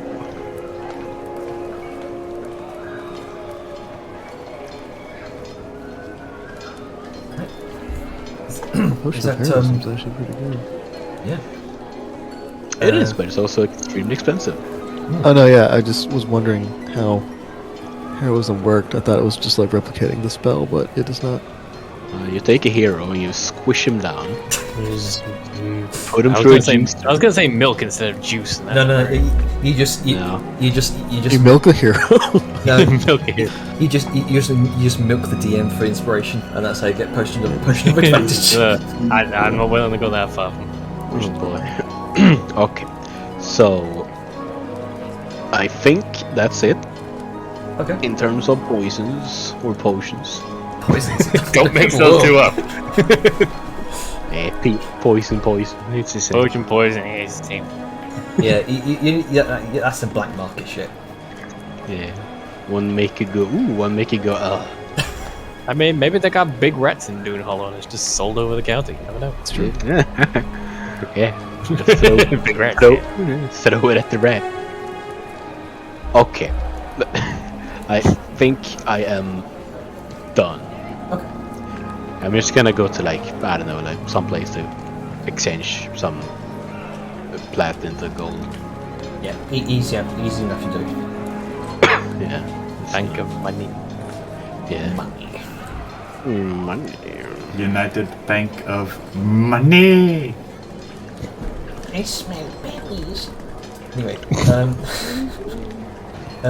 Pennies.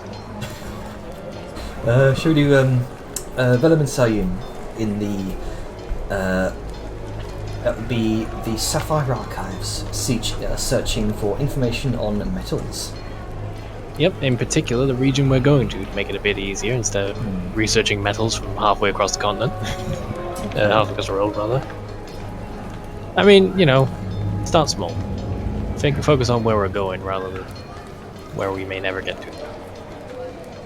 I won't lie, part of me is so tempted to make Vellum just read enough material that he takes psychic damage. You know what I was mentally picturing? That he's carrying all the books. Like, obsessively huge piles of books just to... Maybe. It's like, this is what you get. Because metallurgy might be one thing you want to research, but you also need a bit of geography. Because depending on knowing the where the stone, hell it is. depending on the stone that surrounds the ore you're looking for, that also has an impact. Oh yeah, we're doing this. Yeah, Vellum's gonna be baffled half the time. He's like, well, I mean, just figure metal was in the ground and it sticks out when you dig caves and shit. Alright, Oh, fuck. let's see. Go ahead and make a... This will be an investigation check. Does Sao count as having help? I would imagine so. Hooray! I'm useful! Well, I've lost the ambient image for the Sapphire Archives, but let me get the others up.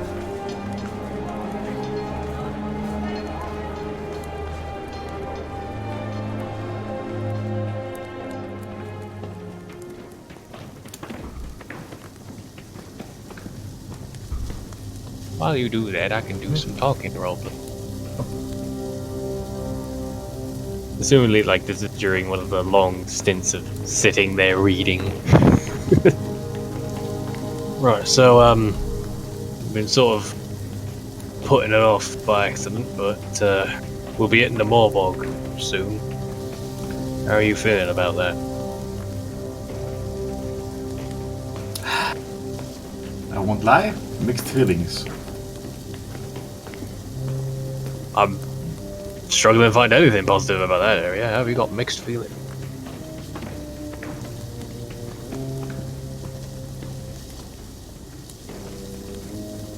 Just feels off to me. I mean, it's a big swamp full of necromancy. That you'd be weird if you weren't feeling off about it.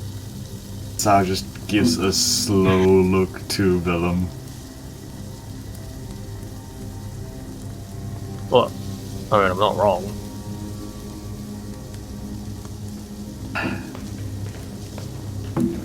As you hold up a finger. Vellum? be so kind to think for a moment. What am I? What's in the bar? Well, yeah, I get that, Sam. I ain't so ignorant to my own heritage, but you said you had mixed feelings. Obviously, you got the negative ones, but where's the other half? The ones I'm mixing them up. Usually a good end to that mix. Not necessarily.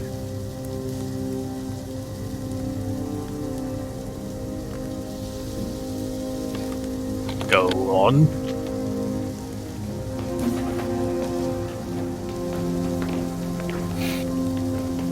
I'll explain later, on the way.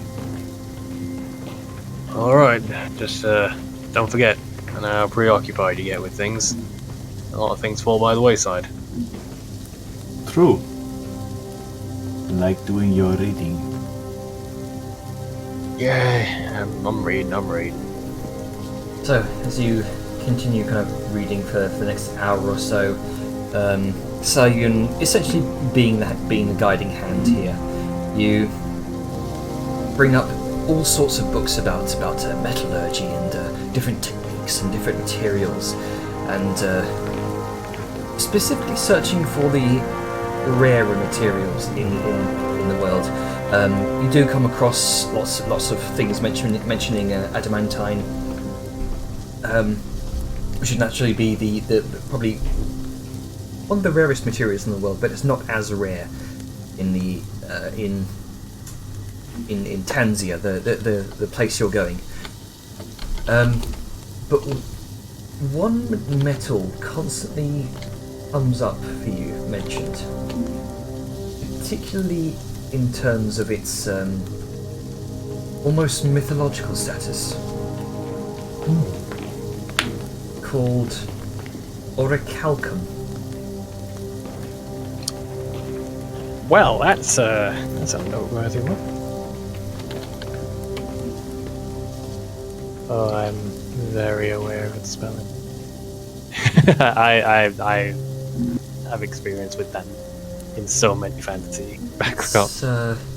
It's also known as the metal of dragons. Dragon metal. It's a type of precious metal shrouded in myth and legend. And from your research, you note it was first mentioned in some of the numerous epics told by Nioban scholars, many of which were lost, burned, or seized by Hefsotati after he conquered the region. There are certain stories that tell of the metal's locations. Some say that Nidean madmen once delved into the depths of the Kalkros Peninsula's labyrinthine caves and found great veins of the legendary metal. Other tales say that the reckless mining of this material may have been one of the factors that led to the sinking of Sekar and the creation of the Sulphur Sea. Other bardic epics sing of a great lost city somewhere in Iosha, which has been the subject of many failed expeditions into the Ioshan rainforest by greed-ridden, foolhardy men. And their prize was the great city of Orikalos, and the wealth of this precious metal within. Hence the origin of the metal's namesake. Its exact properties are unknown. Many fables and legends have been woven throughout orichalcum's effects. Some say it can miraculously heal the sick. Its glitter purportedly never dampens and is capable of blinding anyone that lays eyes upon it. Some legends even say that the metal itself conducts the very essence of raw magic. There are many other tall tales about its otherworldly characteristics, but one remains consistent throughout all its iterations. It can only be forged into a workable material by the breath of a dragon.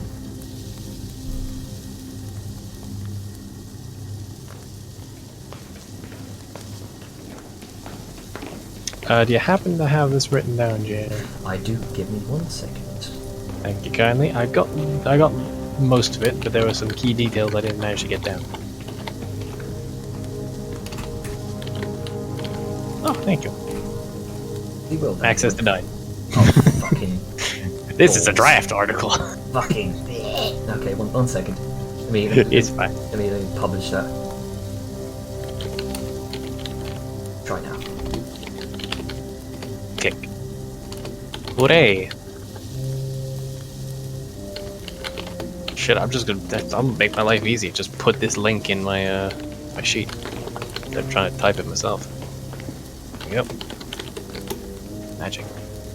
Magic of technology. See, this sort of shit. Sort of like poking the book where the likely the sort of more prevalent entries they discovered as. Someday, this sort of stuff is what I want to be working. I don't know how, I don't know when, I don't know if I'll even find it. To work with this sort of thing, to take something in the world that's so raw in mythical mystery, to know how it comes together, and turn it into a work of art. That's the sort of thing I'm fucking working for. And Sal probably knows the very sort of more energetic, not aura, but vibe to Velen's body language, expression, despite it probably seeming a bit mentally fizzled out from all the reading. And Sarah's just looking at him, hands folded, chin resting on the hands. Just, you do know what it said about forging it, right? Oh yeah, my usual method may not work. But I ain't gonna know until I find it. If I find it, but, well, wouldn't be much of a dream if it wasn't an if. True. You work in ifs a lot more than I do, so you'd know better than anyone. Kinda why I'm hesitant. Well, I'll work my way up to there, so if I live that long. One way to find out. Don't do something foolish then. Well, I'm getting better at that. Not doing foolish things. Like I said, you're gonna have a hard time getting rid of me. I may have a hard time getting rid of you, but a dungeon of traps may have different say. Well, in fairness, I'm better at seeing those as well. Well, seeing them, but not bumbling into them. Not like you used to. Definitely not like I used to.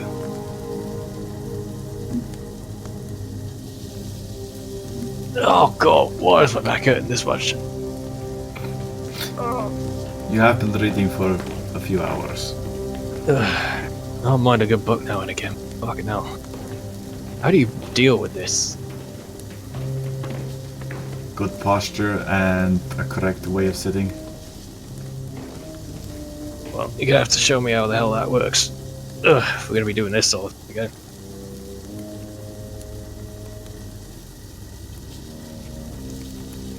Happily, if it actually gets you to read. Well, you're gonna be hounding me to read now, is it?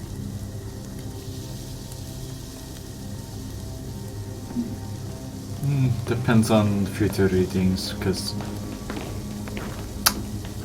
I think we might have a bit of a library trip where we are going. Well, I do have one bit of literature. If you want, we could read it on the road together. Maybe. Sort of reach into his bag and what was the name of it again? It's on my sheet. Give me a second. Oh god, I highlighted everything and now it's all blue. What's going on? I swear, pulls out if it's that fucking Steve romance novel thing, I'm gonna. He pulls out the entire library of Salazar smut novel. No. He pulls out I assume the name is written. The name of the Brood War book is written on cover. Yeah. It's just simply called The Brood War. It seems to be a book that's been sort of printed and reprinted and sort of so much that the author's just been lost to time. Mystery.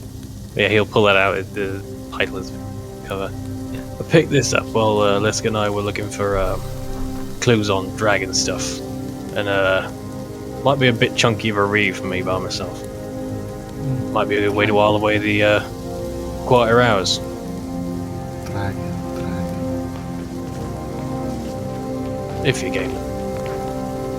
You can visibly see that somewhere in Sauer's head, a few bricks are falling into place, but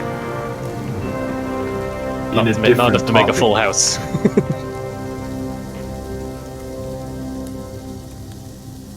We might have to do some research about lost cities in Iota. Yeah, let's get through the Motorbog first. I'm sure they got a library Depends if where you we're want going. the egg to wait a bit. Well, I mean, maybe you can borrow some ones from here or something. Maybe. So, reading on the road. So, like, still not dangling the book, just sort of lightly waving it to snap her out of her thoughts. Huh? Yes. A bit of light reading would help. It helps kill that quiet time when that can't really work. Right, was there anything else you wanted to look up while we're here? And how much time has passed at this point, Jenner? Because Velen would have lost track of it long ago. This has been a hefty researching session because you were researching and you ended up researching about a legendary metal, and that took a lot of time. It's coming to about late. I would say about 6 o'clock-ish. You guys have been in here all day. Oh fuck! It's out of time. Yeah, you've just wiled away the hours in here. No, as in character, by the way, Velen was just realizing, it's like, what the fuck? Now, where the hell did all the time go? Well, probably best we get some rest. Yeah, and some food. Stuff I brought went ages ago. Right, come on. You, me, dinner, and then some sleep. But first, so I was going to try and flag down one of the librarians if there's one present. Yeah, Time to get a library card. They do. Yeah, there are a number of archivists and scholars around that do kind of survey whoever's reading books just so they don't get damaged. And excuse me for a moment. yes, you see actually a purple kind of purple-skinned, long horns, a demon individual.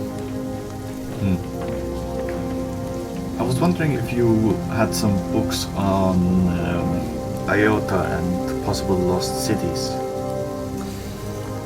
In the fiction section, my dear. Fucking sass. And the bird. He kind of Nothing rolled. historical. It doesn't take much of an passive insight to see that he's been asked this many times before, and probably by a few crazed individuals. Flights of fancy. Nothing of historical or even just archaeological. Well, only if you want books written by madmen, then yes. Yeah, sure, those will do. It kind of gives you a look, Velen.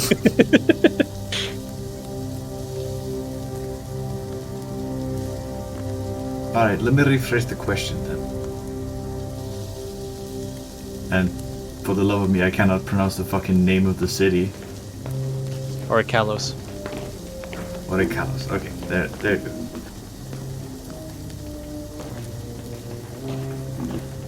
What is your opinion about Orikalos?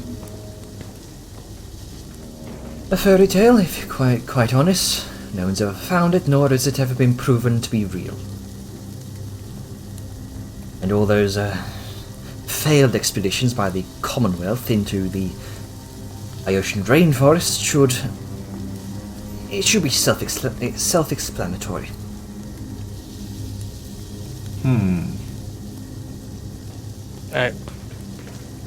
So Velm's like instantly like looking away as if distant and tapping his head for a moment. There was some anything about a valley in Iosha. Aaron or Oren, what was it? The Auroran Valley, I suppose. That's the one. No such valley has ever been found, I'm afraid.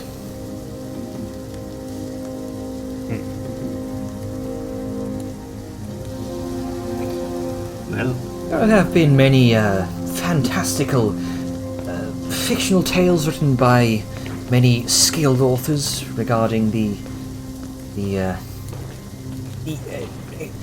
expeditions to this mythical place, but as for facts regarding any such place, I'm afraid you'll only find crackpots and conspiracy theories. Right. Guess we got a lot more reading to do. Bring us all of them. Or show us where they are, or whatever. I don't know. Not all of them, Dylan. Let's be realistic here. Right, yep, you're the brains. How do you want to tackle this? Are there any maps of the Ionian rainforests, or any possible general map? Yes, but none of them Accurate? None of them supposedly point the way to this city that you're looking for. Believe me, you're not the only two who have come here attempting to find information about this lost city. It's not so much we're trying to find the city, we're trying to find something that is supposedly within the city. And Sal looks over to Vellum. Right. Long-term plans. If we My ever friend end up here down is that way. a sparring smith, and a damn good one at that, but he has his eyes set on and just does a little gesture. Supposedly the librarian would know. As has any other expeditionary force looking to make some quick money. In this case, it's not about the money. Very well, I'll show you to these books, these tomes. Thanking you kindly. Leads you to the story section, the fictional section. Lots of epic bardic tales about different fictional lands, imagined or otherwise. And eventually, you do find a few. He does guide you to a few tomes regarding tales about heroic fantastical ventures to this supposed lost city of Orikalos. And it's very much in the same vein as sort of the lost city of El Dorado, if you will. I kinda had a feeling you were going that route.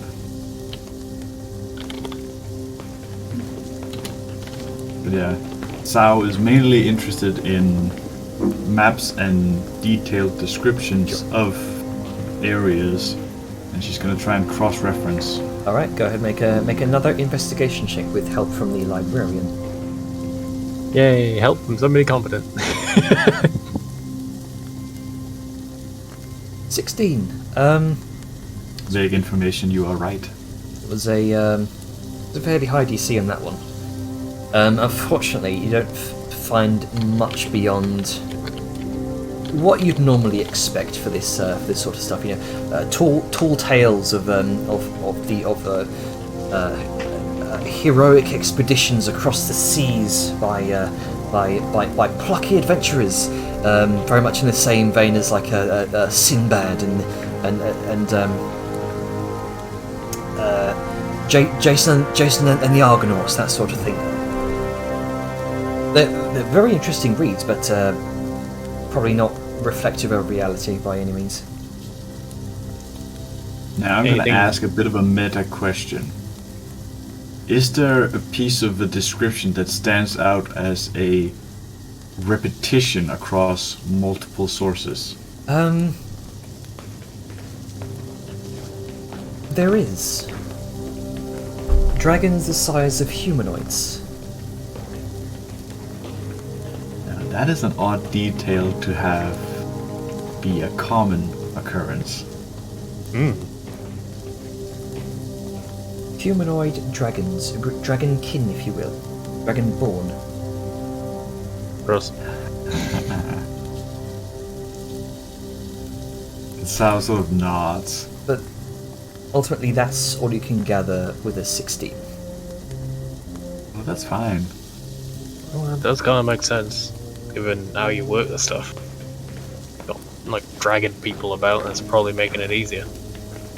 Remember that green dragon we met? Hard to forget when you're in the mouth of something. Uh-huh.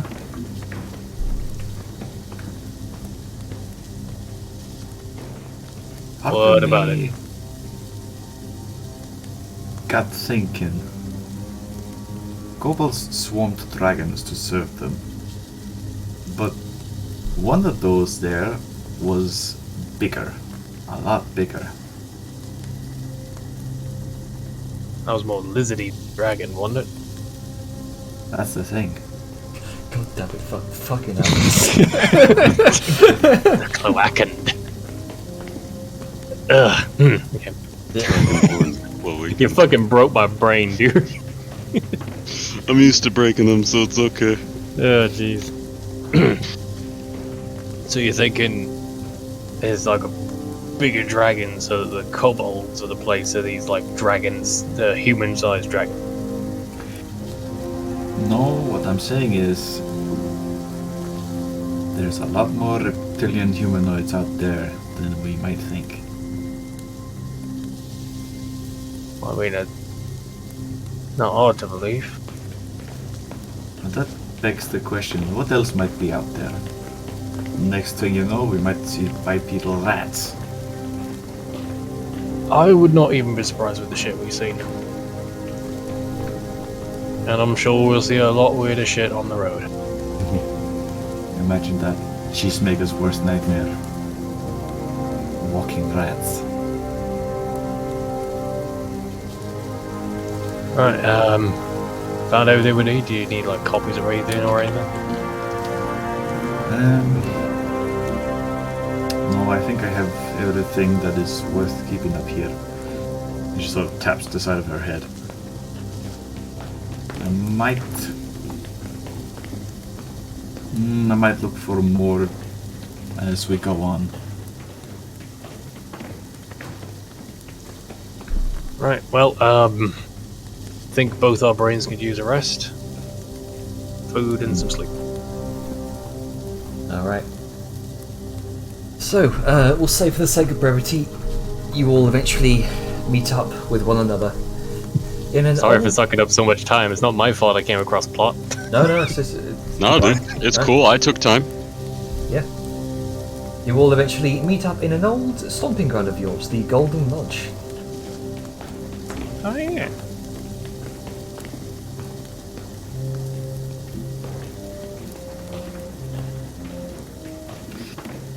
Ah.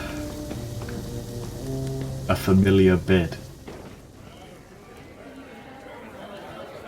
I think. If there's anything Different that- room. Oh, We're in the cupboard, which is somehow still larger and more luxurious than any normal room. for the dinner, I would probably say about, say 5 silver. Pretty expensive dinner for the Golden Lodge, but Gentleman pays because he was late. Well, I mean, yeah, he was gonna offer. so eventually you all meet up here in the Golden Lodge. If there's anything you'd like to talk about, now's the time. Otherwise, we can pop ahead to the next day. I can never remember her name. What's the name of the fight manager lady? That would be Rasmund. Rasmus. Varesh Varesh Rasmus. Rasmus. Who I intend to see. Yeah.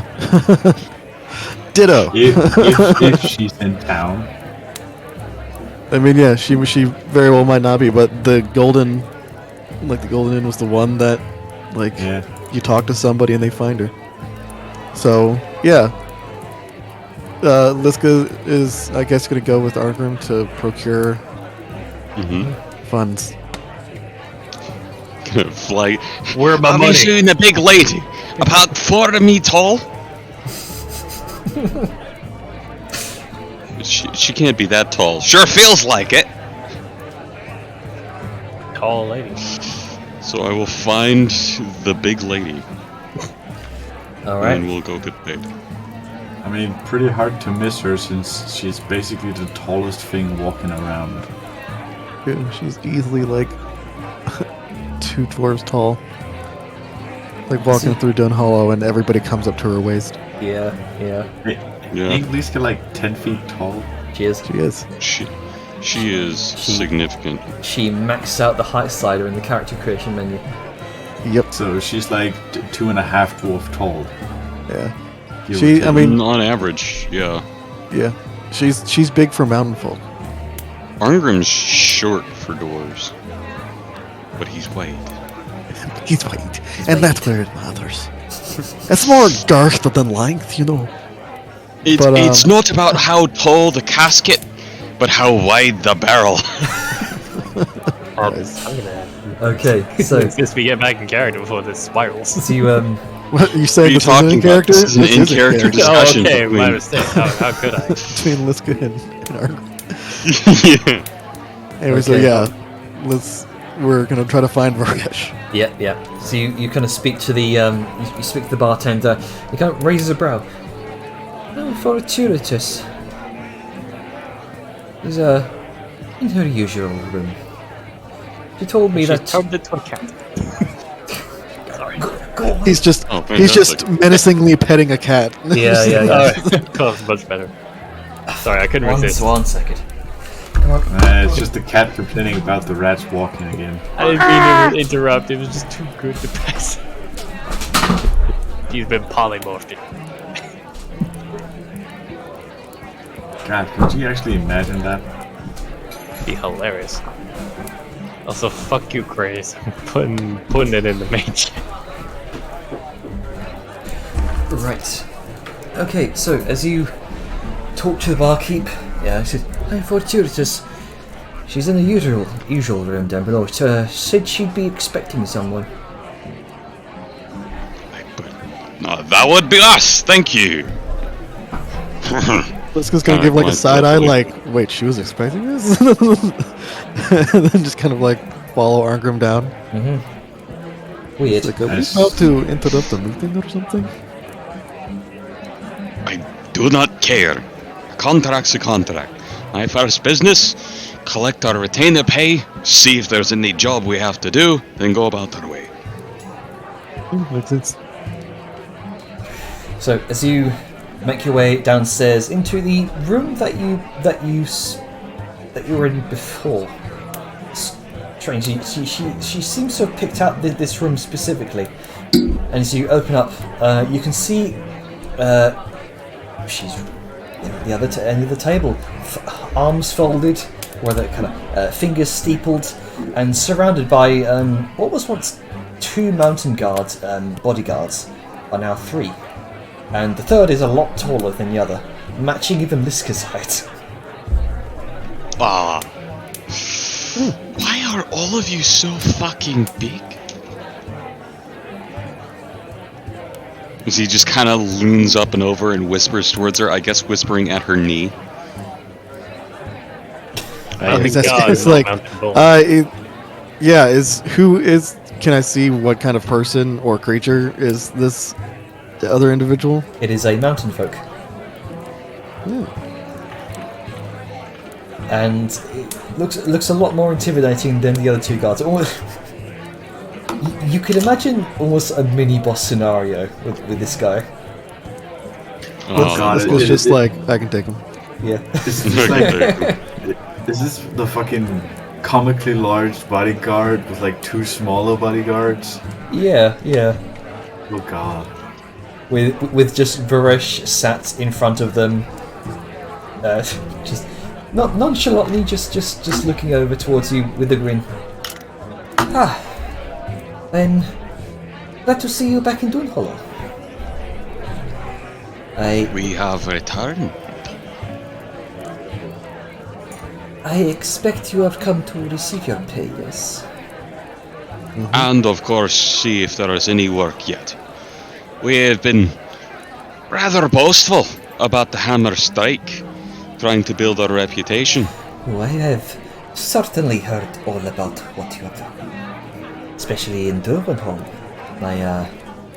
My small birds tell me a lot about what happened there. War heroes are worth more in the arena, as he kind of puffs his chest out proudly. Indeed, which is why I would say you are more than worth your retainer pay. Speaking of which, she kind of snaps her fingers to one of the bodyguards who pulls out a small lockbox and kind of opens it, lifts the lid, and there you see a number of small kind of not platinum not platinum pieces, but about 10 or so small gold platinum slats, probably each worth about 10 platinum. Cool. And I think that was 100 platinum for each of you. 100 platinum each month is a retainer fee. I believe it has been 4.5. Right. Okay. So Is that correct? I think it's been 4, yeah. 'Cause- We just had this last session, didn't we? Where, Yep. yeah, so 4 months. 4 months. So 4 months of pay. Since you last met. Then okay. So 400. So we would have 400 platinum. So 400 platinum. yeah. So platinum slats, the equivalent worth of 10 platinum each. So 40's platinum slats. 400 platinum. So we all get 40 plat. Only Liska and only Liska and Angrim. Huh. All Yep, right. only us. Everybody else signed. Arngrim waited pretty much till the end. And he's like, alright, well they've done that. I want my time to be worth something because I have other legal obligations as now a guard. And Yeah. Liska's like, I am a soldier of another nation. I'm in the same boat. You gotta pay me for this. Yeah, they got And- their money's worth. We did rolls and we negotiated. So unfortunately, no. However, it only means we're getting closer to catching up to your richness. Grunka the wealthy. No one can catch up to Grunka. Good luck. He'll just keep When you getting literally more and sleep more wealth. under a rock, rent is pretty fucking inexpensive. Sure is. I put my money in my mattress. I like to imagine. I like to coins. imagine they It's finally coins, catch it's up with very- money, and he's just like, "Oh, I actually had this really big rock. It's like the biggest diamond in the world." Yeah. Yeah, I usually have to block off the door to my house. Oh, speaking of which, I believe we have a guest with us today, who has returned to collect her pay as well. Dejar, Oh, yeah, the snake lady. Yes? Hello. I believe now is the time to collect. Actually, no, I don't think Dejar negotiated for pay, did she? She didn't. He didn't, but he still had to have a talk with Varesh anyway. Still there. Okay, so never mind that. Well, maybe she did something else for Varesh on the while she was overseas. Who knows? Could very well That's be. why she's here. I believe you've certainly been busy. You wanted to speak with the rest of the party, yes? That's correct. After doing my hunter's test, which I thank you, Grand Huntress Liska, for pointing me to the way. I passed with flying colors. That was a fucking work. Anyway, yes, They tend I would to be. like to. Nearly died. Was worth it though. They tend to do that too. But in any I'm sorry, case, I what? would Time like to do it? Hunter's test. Hunter's Test, yes. I've joined the Hunter's Lodge over at Buckley's. I'll tell you about the story later. That was Langsman, not Buckley. Langsman, yeah, sorry. Thank you, God. In any case, I would like to travel with you on the road. Since there's a new development shift, Paragon shift, if you will. I cannot stay in one place too long. That's interesting. I personally don't mind. I'm fine with it. Probably should ask the rest of the group, though. I definitely feel like if we're gonna bring more on, you know, we should have unanimous agreement. But again, I have my approval, and especially if we're a part of, you know, as he rubs his fingers together, our deal here, it would be good to have some sort of practice at getting along. Very well. I believe you are also headed to the Morbog. Yes. Might be a good idea to bring some additions along, but it is up to you. Entirely up to you. I just do not want to see my prized assets being driven into the boggy marshes. I mean, we did just fight the war, so...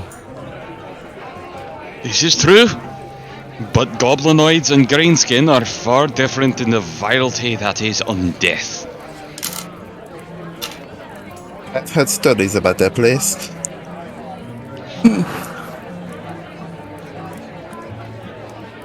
You are more than capable. You are certainly more than capable. I shall not intervene then. Pretty well though, but yes, I would like to have the rest of the group's consensus on me joining.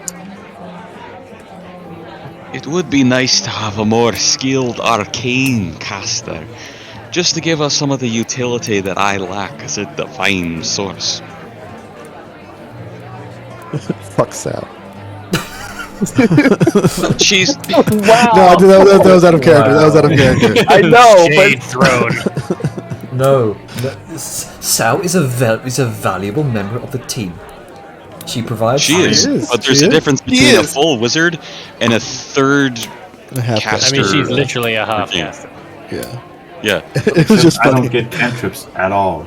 Which is why I'm like, powerful Sounds high like level we're applying wizard. them to certain things. Do you not like get very cantrips? It's the specific. difference between a 4th level stunted wizard and a full on 10th level dick kicker. You know, Stunted wizard. Sao You're I half don't a even wizard. get cantrips. Sao can create a bunch of powerful shit. So I'm curious. I mean, Sal does get cantrips, though. I do Like- get cantrips, to be fair. I do get cantrips. It's just... Sal's a specialist. Yeah. Jars are more versatile. The cantrips Oh, yeah. I do have are Mending, Prestidigitation, and Mage Hand. They're kind of limited. I do have a better cantrip. It's called Gun. Yeah, Really costs money. God, I mean, you're not wrong there. Anti-magic this, motherfucker. Yeah. Alec Parry Blam. parry this, you fucking casual. Alright, let's get back into Yeah. character before we get too Alright. derailed.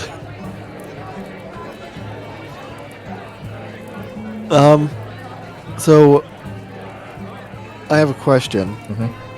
While all this is happening, Liska is sizing up the guy in the corner, Okay. or the individual in the corner, the mountain folk. I don't know The mountain man? if it's a Okay. man or a woman. It's Can she tell, judging by the way that they are standing, because again, I don't know if it's man or a woman yet. It's surprisingly it is a woman. Oh, nice. Can she tell, judging by how she's standing, if she's from like, Torment or if she's from somewhere else? Go ahead and make an insight check. Okay. Can I get advantage on this? Because yeah, go ahead. It's kind of Liska's thing. Yep. 13. Yeah, 13. Difficult to tell.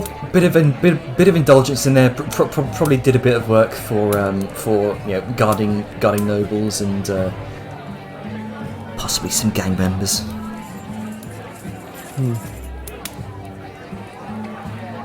But, looks as though trying to go clean with legitimate work.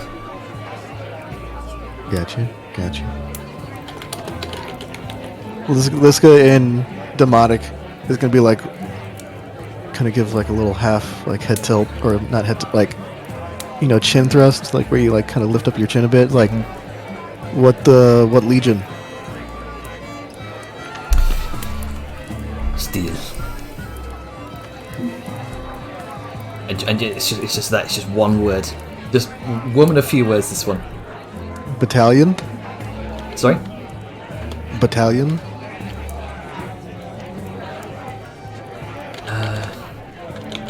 I'm making you look at your own lore. Deal with it. Yeah.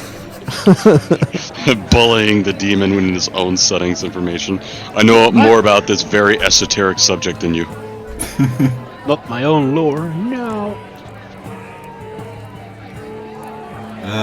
She just simply says 7th. I remember 7th. They were okay. And then she just kind of like flexes.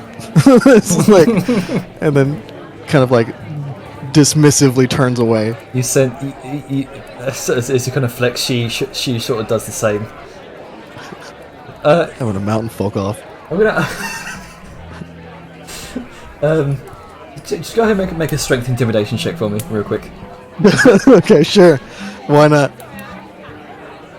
You know what? I'd love to see like she flexes with like just a strength check, and then there's like the other person does a strength check. It's like a contested strength roll.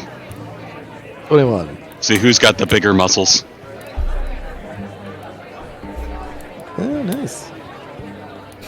She seems a little bit more experienced in terms of. Well, I guess you're both experienced in different ways. I'll put it that way. Seemingly fairly equally matched. She's got her experience in the sort of more criminal underground. You've got your experience in the tight knit legions, if you will.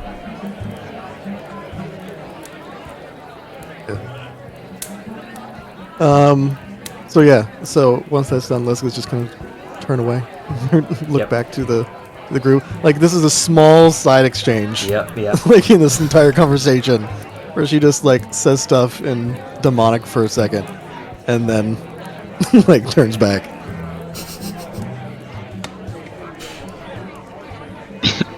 Very well. If you would gather your party whenever you are free and discuss this amongst them.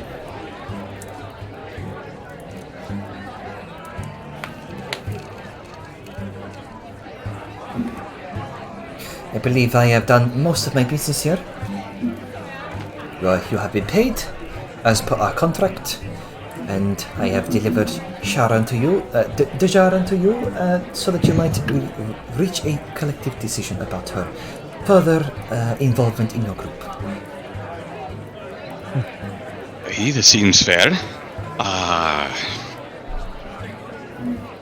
It has been a time, and of course, retainment is its own thing, and we are attempting to build a, shall we say, invest-worthy, as he makes sort of like a hand-shaking gesture as you would throwing dice to imply gambling, betting, reputation for our Hammerhurst strike. But do you know if there shall be any tournaments coming up in the major cities that we're likely to cross. I believe the only major city that is likely to be crossed in your path is going to be Tektahos, I'm afraid. It is quite a ways off. Well,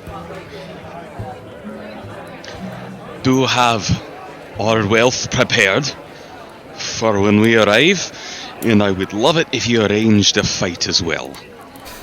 I would be happy to. Of course. I thought we were going to have like a tournament there. Was that not the thing? To be honest, with all the wars and whatnot, I can't recall, but I want to make sure I'm doing something. There is of course the main tournament. There was the Trial of Steel here, and then there will also be a tournament within the world city of Tektahos. But I can perhaps organize some fighting pits along the way. You know, that would be quite nice. Some opportunity for us to flex our steel a bit. Put out the brand, if you will. Exactly. I shall see what I can do. I can pull a few strings. Very good. Especially since it is my place of birth. I do have my connections there. Well, let's see if we can make everybody some money.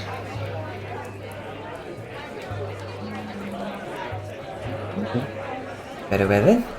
His birthday is interesting. Boys, I believe we are done here.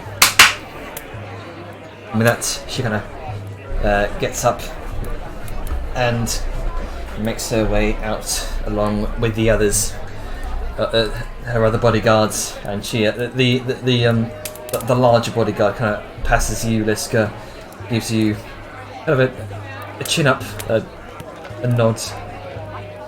Some respect there. Liska returns it. And she as she makes her way out, the mountain folk having to sort of duck their way up the stairs. She goes, "We have a lot of work to do. Come." And with that, she leaves. Very nice.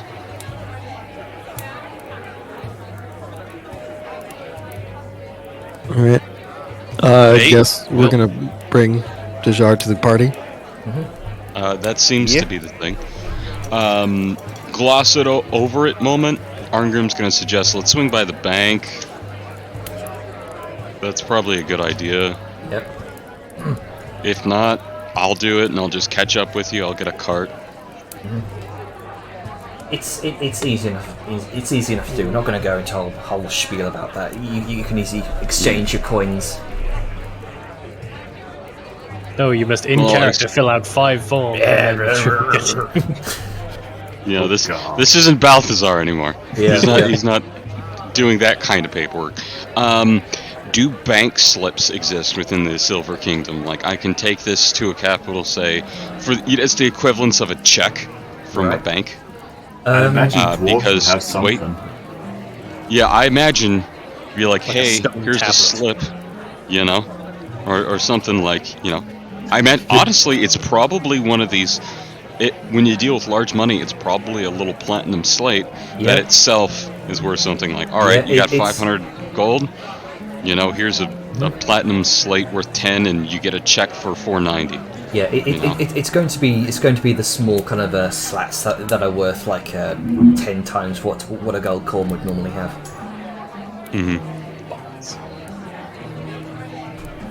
So, if that's the case, I'm just gonna do some conversions because now we're in a capital. We can actually convert instead of being paid in silver and gold, which weighs more and takes up space. It's gonna convert in here, and I'll get that note.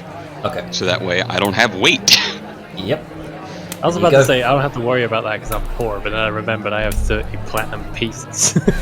So Yeah, Yeah, like 300 Jim's gold out the isn't ass. necessarily poor. yeah. as Arngrim kind of makes his vote known to the rest of the party as he brings Dajar up to the main sort of dining area of the Golden Lodge. She sits down with you, and Argrim goes off to do some conversions. Figured he could do it on the way, and then we all get it. Either way. Sal and Velen are probably eating at this point because of time. I don't know how time works, but basically they'd be there by now, I imagine. So, yeah. It's hereby confirmed. Everything will conveniently work out. Yeah. You guys took a lot of time researching. Liska took a lot of time shopping. Grunka also had to do a bunch of stuff. I was drinking with an old buddy. You know, everything cool. As long as lines it works up out. during the later day. It's all worked out, that's the important thing. Oh, hello, you're not... sort of like looks and notices Dajar. Oh, then it's better to see you again so soon. Yes. Think of it more. I'm wanting to join your group full time. Oh, not a social visit then. So I Exactly. might want to explain. My brain's a little frazzled from the library. So from the excuse me? Sal just looks over briefly. He's been reading a lot. Yeah, I would not recommend it. What? I couldn't resist. She just looks. That gets a snort from Liska like 5 feet away. This just tells the wizard, wouldn't recommend reading her. Looks stunned for a minute and just goes like, lifts up the finger. I'm just going to show this for the stream. Yeah. Okay. I'm not doing this tonight. No. We'll Sal talk about just looks that. to Vellum. You really went there. Well, okay, look, it came out as a habit. A habit you probably shouldn't do. No, again, like I said, don't do it. Ah! Like I said, I'm a little fuzzy in the head, so anyway, yeah, explanations, I feel like I missed something here. Okay.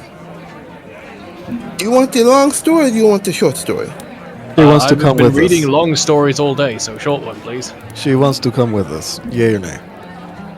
I'm alright with it, but don't you have, like, a pile of other responsibilities? Those are put on hold for now since there's something more important I would like to get done. I can't get done in the fucking manner. So I thought of joining you guys. Like I said, would be Oh a yeah, fucking don't you work for that manor? With the Balthazar, the dead guy. Yeah, I guess it would be a fucking manor in that case. Yes, I What are you- Oh, it's a demon thing. Probably. don't even don't No, it's please, not. please don't. You're right on one thing, however, due to my friend, which you know, Lucia, she helped me get rid of one curse. I am still cursed since my hunter's test. And then she lifts up her hijab to you see a scar in the middle of her forehead and the symbol of an eye. Alright, that's giving me more questions than answers. I'll answer You the should probably question get that checked out by a can't- Yeah, that clinic looks or nasty. something. one at a time. Hold on. I can't get rid of it because I made a deal recklessly with a hag. That's not really a curse, then, is it? That's doesn't sound good. consequences. And then it is a curse because during my fight with Lord Oban, I could not hit him in his vital spots. My magic was lackluster, if you will. So you made a deal with somebody to kill someone. No. I made a deal with the hag recklessly because time was short. And the trail that I was trying to use to find the girls that were kidnapped by the vampire was running cold. Now, This is a blank stare from Velum at this point. This is all new to He's you. so lost. This is all new to you guys. Oh yeah, this is even if he was in a fucking stable mindset, none of this is going. It's like in one ear out the other. Anyway, I'm fine with you coming along. Officially, I guess. Anyone else? Yay, nay. Just goes back to drinking halfway. Don't you have to kill Hey, the hag to get rid of that? What? I do. However, the place where he's at is currently cut off. Literally, there's I think, from what I've been told from Han's forces gathering over there of vampire spawn and shit. Oh, that's wonderful. Oh yeah. By the way, have any of you heard of rain? Nope. Yeah, it falls from the sky, and No. Rain, as in there's a smile on Velum's face. What? R-A-I-N-E. The demon. Yeah, Wasn't she the one that bitch. got arrested for raiding a tomb? Yeah. Yeah. Not a very smart one, I'm afraid. Yeah. Wait, no, I'm not afraid. She deserved it. However, she's been possessed by a Elizabeth. that. Elizabeth. She also stole something from the High Chalice. Were you? Out of character, what the fuck is High Chalice again? My brain is a little frazzled. The church. Who of Odger the works for. Mortney. Right, It yes, is. of course. Big deal. Sorry. Fuck. I was They're also remembering the about- people that now are having all of Malin's soldiers come in and were supplemented from the... Yeah, I'm remembering a different name. That's why I couldn't recall it. Yeah. Fuck them. No. You are really frazzled. You don't fuck vampires. I think you can agree. We can both agree that we're not too fond of them. Ja. Yeah, true. However, do any of you know about the black books? I have read lots of books today. Mhm. Only some of them were black. No, the black books. The Look, oh, checks what you ones Sounds of Rob's an eye. I'm aware of them. yeah, she has one of them. Oh, for fuck's sake. I feel like that's a bad thing. It is a bad thing. It's called it's the Book of Flesh and Blood. The Infinite Sanguis. Well, it makes sense that There's the the vampire missing would have it. piece. Yeah, I mean, it kind of does. I'll be honest. There's already a lot on our plates. I have no idea how to process any of this, so I'm gonna go back to my drink and yeah. Vadmir is possessed No. to deliver this message. You would have heard of them before. I'm sure he has, Jenna, but again, he's just come off of a lengthy reading. Has Has been bombarded with new Angrim. confusing A information. lengthy reading. Oh, Angrim, sorry, I didn't see the roll there. Mhm. Standing up. Continue. I've heard of them. That's not good. Okay. For quickness And sake, who was this folk that had it? Elizabeth von Delacour, Rain, possessed by Elizabeth. Don't. Elizabeth von Dracul. I don't like the name. Don't know if it rings a bell. Go ahead and make a history check. History or religion check for me real quick. Okay. Sao is just kind of visibly agitated, but like 19. under control. 19. Is that a +3 or no? Because you didn't declare it, no. If I'm actively trying to understand, sure. Okay. It's sort of been said before, like, if he's actively doing something and it's not a combat situation, he's just doing guidance. Okay. So 19, 22. Soon guns unless otherwise impossible. You would have heard of the name Elizabeth von Dragul. Previously previously Countess of all of Targovia. Targovia being a region of the Carthan Commonwealth, or the Common Realms, in the northeast of the Common Realms. Elizabeth von Dragul was a member of the von Dragul family who ruled over Targovia once before. She was a vain woman, a very, very vain woman, infamously vain, and so much so that at one point she killed one of her maiden servants for being more beautiful than her. Eventually, she became so vain that she sought ways beyond life and death itself to remain young forever, and in doing so, heard whispers from a source.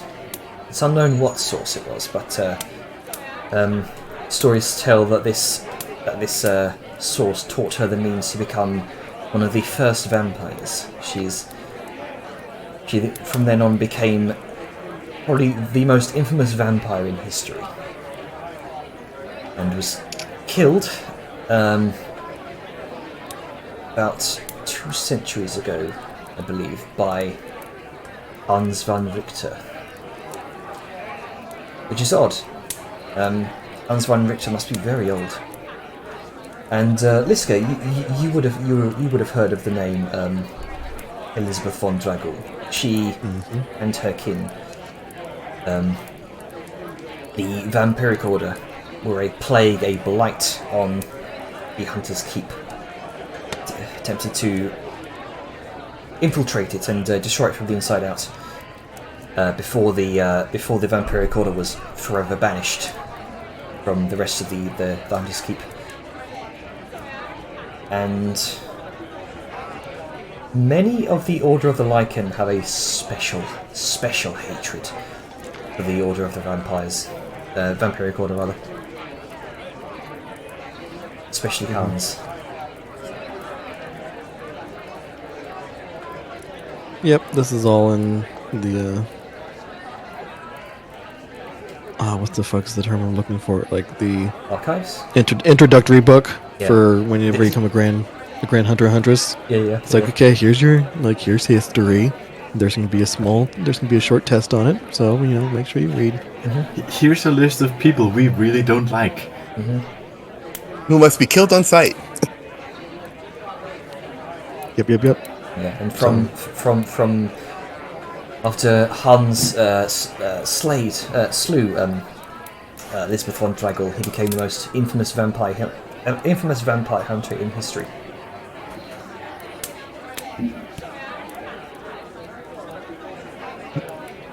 He is a very well-known hunter, so yeah. But yeah. So I guess Liska is gonna do a quick fill-in for everybody. Just be like, hey, Combined with Arngrim's knowledge. Yeah, So everybody knows. She Elizabeth's very much in the same vein as a Count Dracula combined with Elizabeth Bathory. Okay. So you mean to tell me, with all this information, the first and most powerful of all vampires now has a black book on flesh and blood, which is supposedly a rumored artifact of terrible power and evil? Exactly. That's bad. Where is she? I think somewhere in the reach. Alright, so she's not in Mayland. That's all we don't know. As much as we know, that's Yeah, I think what Hans told you after you woke up was somewhere within Targovia, within End's reach, somewhere. okay. And But that's Somewhere. not in the Silver Kingdom. no. Okay. So what I'm There's an hearing is immediate, that's just not sort our of like problem. relief. And they may not be your problem for now. We don't know what she's planning to do. The only thing I was told after waking up from my hunter's test that there's been problems and the place has been basically cut off with the townsfolk and everything. And they might be amassing the army. I don't know. Right. Well, I mean this in the nicest way possible. Obviously, we can't do jack all about that, and we got our plate full heading into the ballbog soon. So, Melan's kind of the priority for us right now. If we can help, then great. But doesn't seem like we can even. That might be a bit out of our specialty, to be honest. If the opportunity presents itself, I'll give it a go. But priorities. All right. How do you want to be better? Or do your people burn? Do cremation. Well, I don't plan on dying. I'm asking him as he points. But, yeah, I mean, she's not wrong. Same fate and all that business. Anyway, back to the original topic, maybe. Jar joining the group. We've got 2 yays.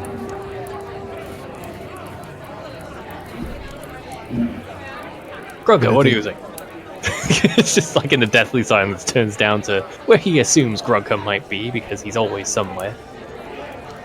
Yeah. I mean, I do remember her. She, I kind of had a medallion of hers. They had some soul thing in it or whatever it was. I don't know. I don't really remember. Oh, right. No, we're talking about Dejar joining the group. Oh, who's that? Points Over here. Hello, Grunka. Who are you? I am She's a Dejar. very nice lady. Is this the snake that we signed on to fight with in the arenas? That too. Oh, I see. Okay. Yeah, that's okay. I don't really mind. How long will you be traveling with us?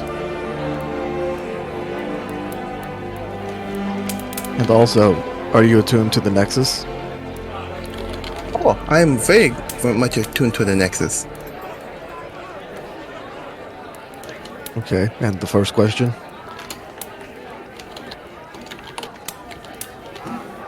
Probably waiting for Jen to type something. I assume. I mean, that's up to Dejar. Okay. I didn't know if there was something you discussed in the background or something. Yeah, just give me a minute. Okay. Probably a couple of years, 2 or 3, maybe. That Ending. why? Right now, again? I mean, it sounds like a lot, but you think of how many months it's taken us to get halfway through Maine. If we're bouncing around doing these fights, then, Well, again, I'm curious, but like, why do you want to join us? You said you had like something to do. Like yes, I There is mention of a curse. I'd like to know Yes. about your curse some if I can. Just cause, if you're gonna be around cursed people, you want to make sure that you won't end up joining them as cursed people. why are you putting Because so you're much cursed, emphasis like on it? everyone around you gets like syphilis or something terrible. That'd be pretty If I- fucked up. snake syphilis. Syphilis. Fuck's sake. Fuck's sake. I don't think they get those kinds of things. No. The point is, tell us a bit about like why and what the risks are. okay. The first curse I know it's something dealing with my bones. I'm not entirely sure what, Well, you said you got rid of that one, didn't you? I've suppressed it. It's been suppressed. It's not got rid of. What does it do to your bones? To make them like squishy or something? Or I don't know. It's. how do you know you have a curse? Arcane. I can literally see the magic. Oh, see, curse magic in your bone. Nothing's happening. I don't know. It's probably delayed or something. I don't know what it is. Alright, well, I'm sure we can get somebody to figure that out for you. What about the second one? Second one points to the scar on her forehead.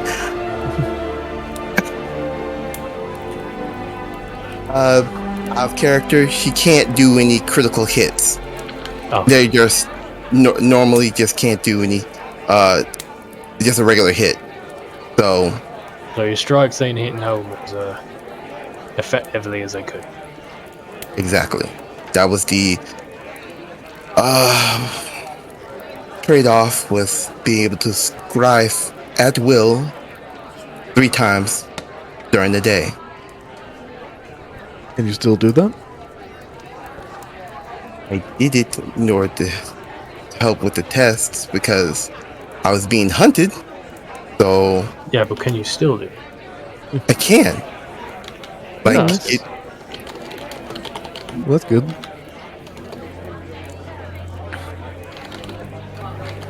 But it's not contagious. No, it is not contagious, Vellum. Oh, well, I mean, Angry Masked, I was just putting him at ease. Is it one of those instances of any time you're hit with strike 2, instead it drives to an ally or something? Curses are very petty Annoying. things in that way. What was it?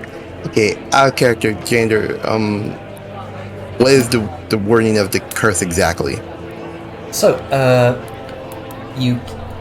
any critical hit becomes a normal hit. Essentially, it's like if you were, it's almost like reverse adamantine plate. Everybody's Damn. considered to be having it. Anytime you hit, it just you can't crit. But it's exclusive to you and doesn't translate. Exactly. You can't. Every critical hit you do becomes a normal hit.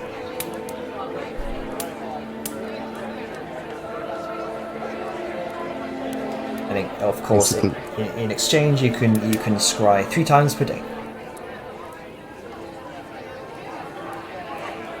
Yes. That sucks. Alright. Part of the deal was I gave up something precious to me. I lost my dagger, and he rubs her head for a minute, like he's trying to think of a memory, but it's like trying to grasp fog. That's Really? very. I gave him memories of my family. That's kind of a doozy. See, this is why I don't go making shady deals anymore.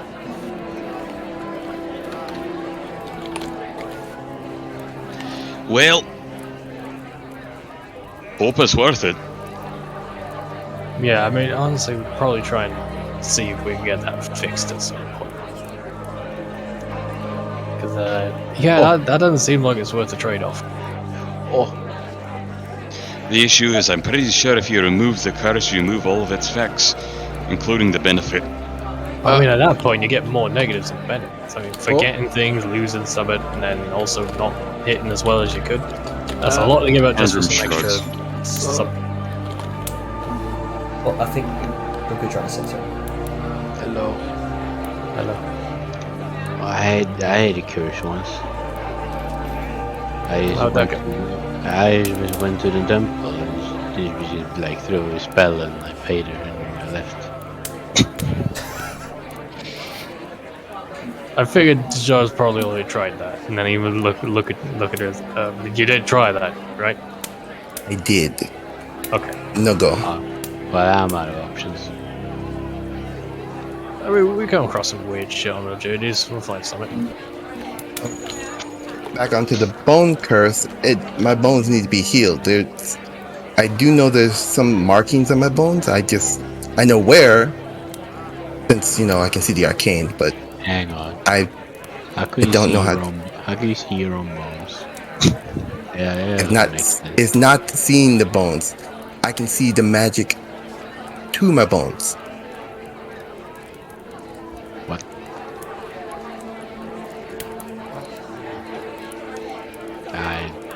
Okay. It's magic stuff. Okay. Basically. Oh man, I used a really good metaphor, but I was muted. Oh well. Darn it! Okay. That's alright. So, do you need to be healed regularly, or now, or what's the deal? The only thing I know it's the I don't know what is carved onto my bones, but the tethers of magic probably mean it needs to be healed, and they'll end the curse. I don't know. I believe you were given an expression how to do that and how to remove the curse. You're Yes. a very unlucky person. Yeah, you really had some hard times since we last saw each other. Gee, Dazar. 2 curses? That's quite a bit. Oh, again, So we got 3. one curse is you kind of did it yourself. Yeah.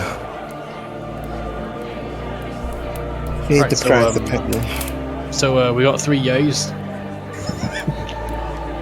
Well, I think there wasn't a question answered, I think, clearly on time, Yes, I that recall.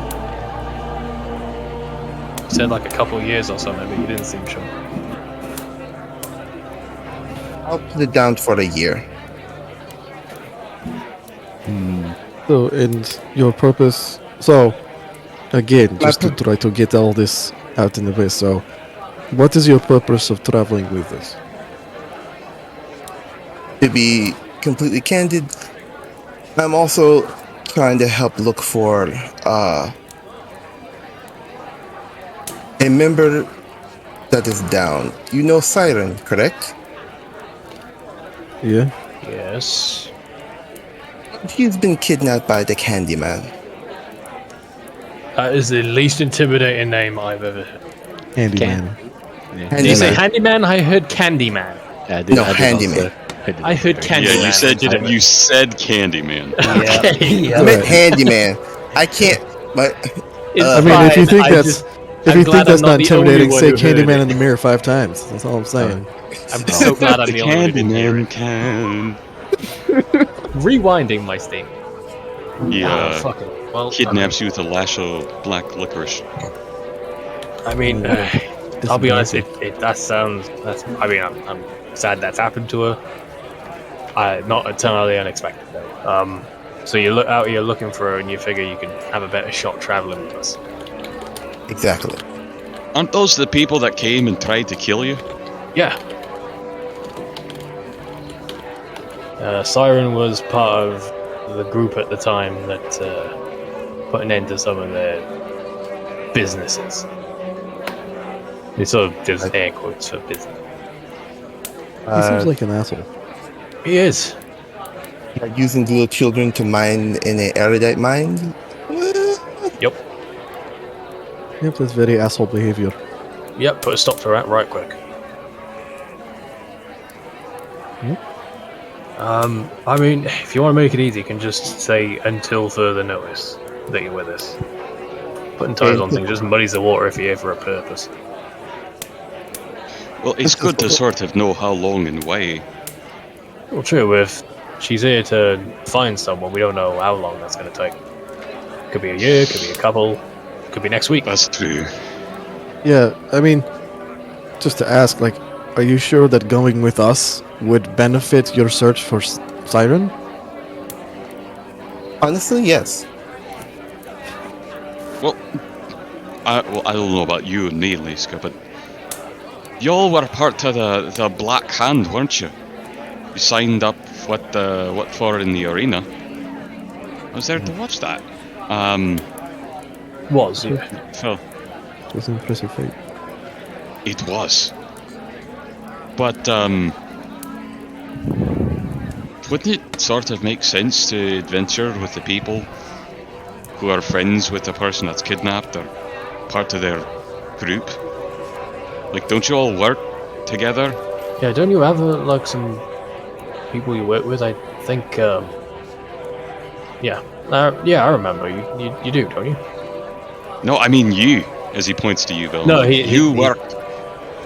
Oh, me. Oh, I thought you were talking about Deja. And points at the other ones. You're all in the arena together. You're all part of that group.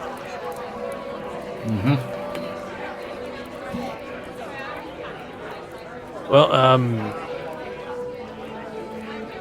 haven't really touched base. Either way, I figured Deja work closer with the Black Hand would have more than we could offer in terms of. So. Currently, I see no issue with her traveling with us. For one, I would actually like to have a more experienced arcane caster with us. Fuck so. Sorry. Because Yeah, we I are may kind of be- ending to the Morbog. I may be able to do some fantastical things, but I am not actually formally trained. If I can be honest, I've got a huge bias. Going into a necromantic place like that, I figure having another old shamanic folk about will put me a bit more at ease. Like the way a bit clearer, if you.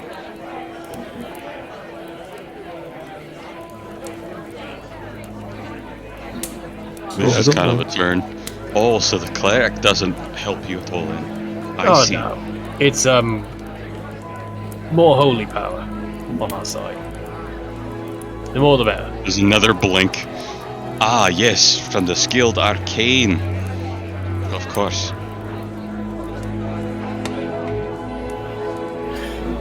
You You two need to stop flirting. The young just neighbor in the background. Flirting with a fucking boot to the balls. I mean, I Well, don't kink it's a bit of shame a- him. I'll shame whoever the damn well I please. The point is that more in any, and I have a bias. Alright, that's fair. I understand bias. There's never been a truer statement. No one has understood bias more than. That is an understatement, especially coming from a dwarf. So Oh you my fine God. with this? Let's go. What was that? You fine with this? I mean, yeah, I don't see why not. I was just curious about her motivations and whatnot. Which is very fair. Well then, Ja, I guess that's it then. I do have a question. I think you mentioned something earlier about having to move around because of your curse. Yeah, Did I understand that right? yeah, the bone curse. If I'm correct, I'm not entirely sure if this is the bone curse is a time bomb or is something waiting to happen. I don't know. Since the reason why I'm seeking help to get rid of it. So you need to travel around to find something. Well, I was trying to help me, basically, in some sense of the word. Yes, I'm getting tired of repeating myself. It's fine. There's probably a lot of nerves at play. Either way. Okay. Yeah. We'll keep a lookout. So are you hoping to find a cure for this where we're going, or what's leading you Lisko brought up a good point earlier. How does falling us into the Morbog help you find your lost friend?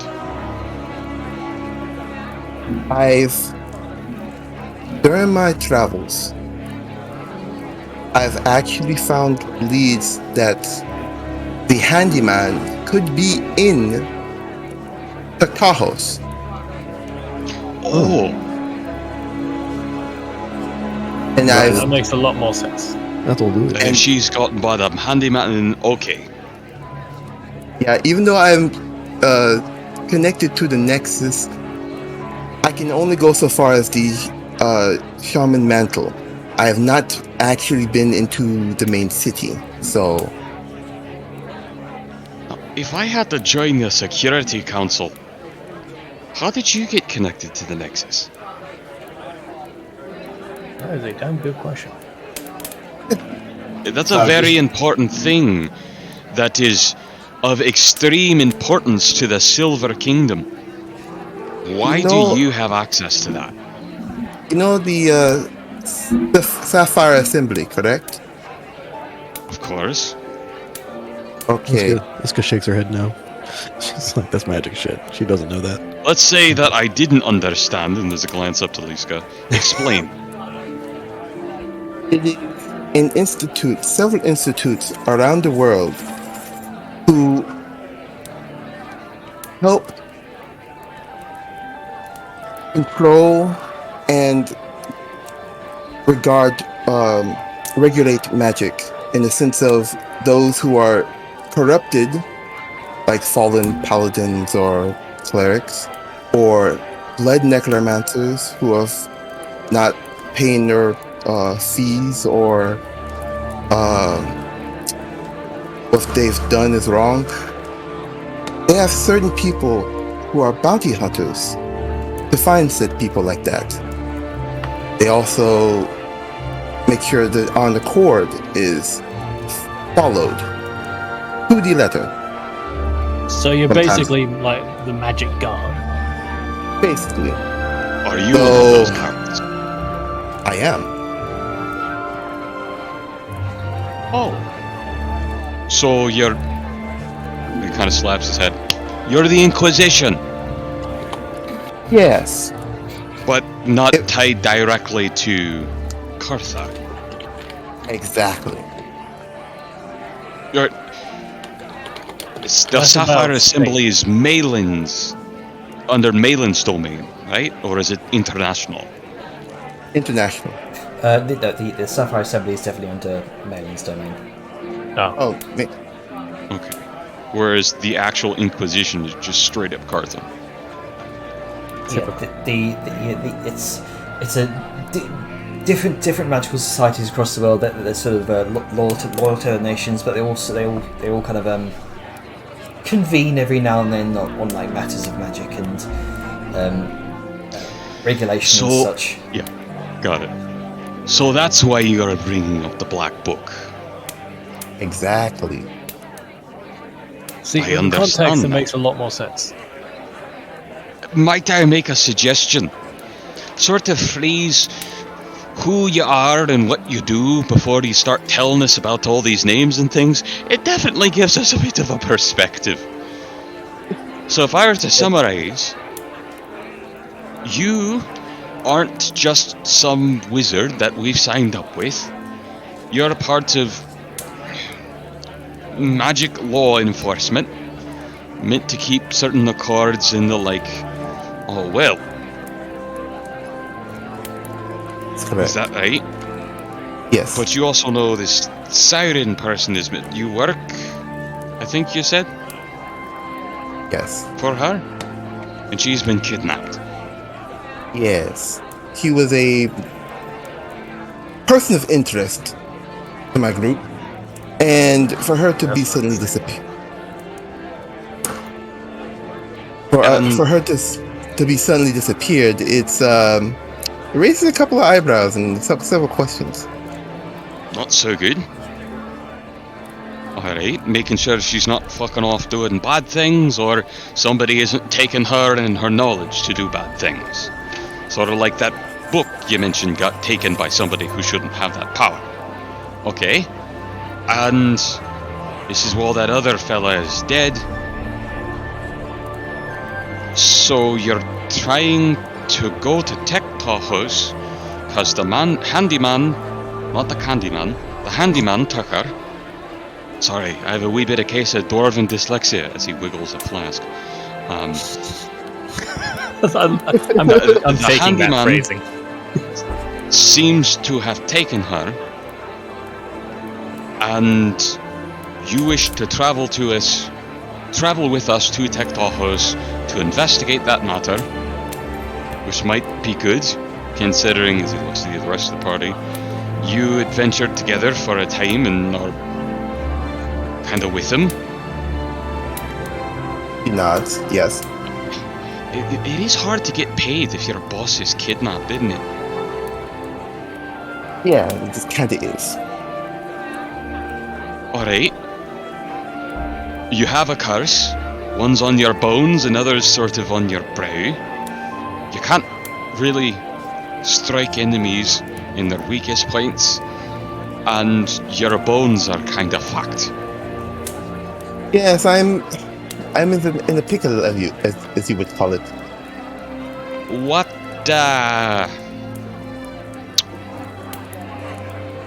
What do you tend to do once we get to Tiktahos? First of all, it's priority to get my boss out of the jam first, but I would like to make sure my bone curse is completely taken care of before I start doing that.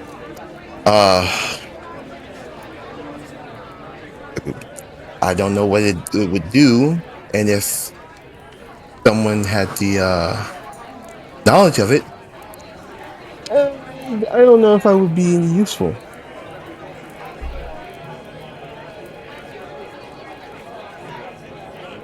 Any other questions? No, because we've already established she's with us probably at least for a year, because travel time, and then potentially longer depending on how things go with finding your friend.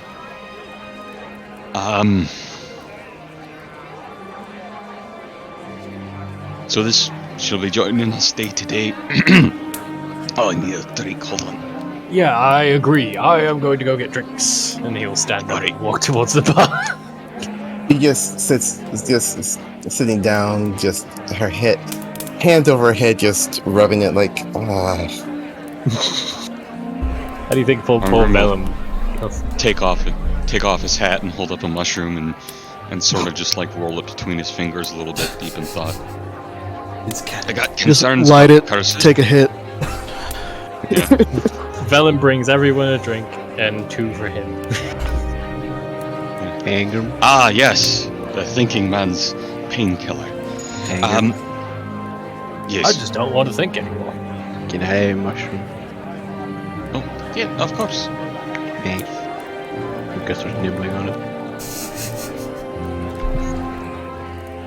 It's warm. An arrow Even bit. Even better. It's like a truffle. Dwarven truffles. Well then, So, toast. We're for Dinkleberry. well, hold on. We're not toasting to a thing yet, Harvage. Alright. We gotta get our votes. Well, everyone First said yay off, already. I don't think everyone has. Before we do, I want to talk about who has concerns about this. This is a permanent addition to our group. At least for the foreseeable future, or until somebody fucking dies. Is anyone upset with expanding our numbers? Show of hands. It's alright if you are. Oh, permit. If it's only for a short time, that wouldn't be permanent. This would be temporary. Well, if it's as Long term? points at Bellum, he said, until the foreseen future. Until she gets done what she wants to do. If that takes 5 or 10 years, not just the one for travel. Are we all okay with this?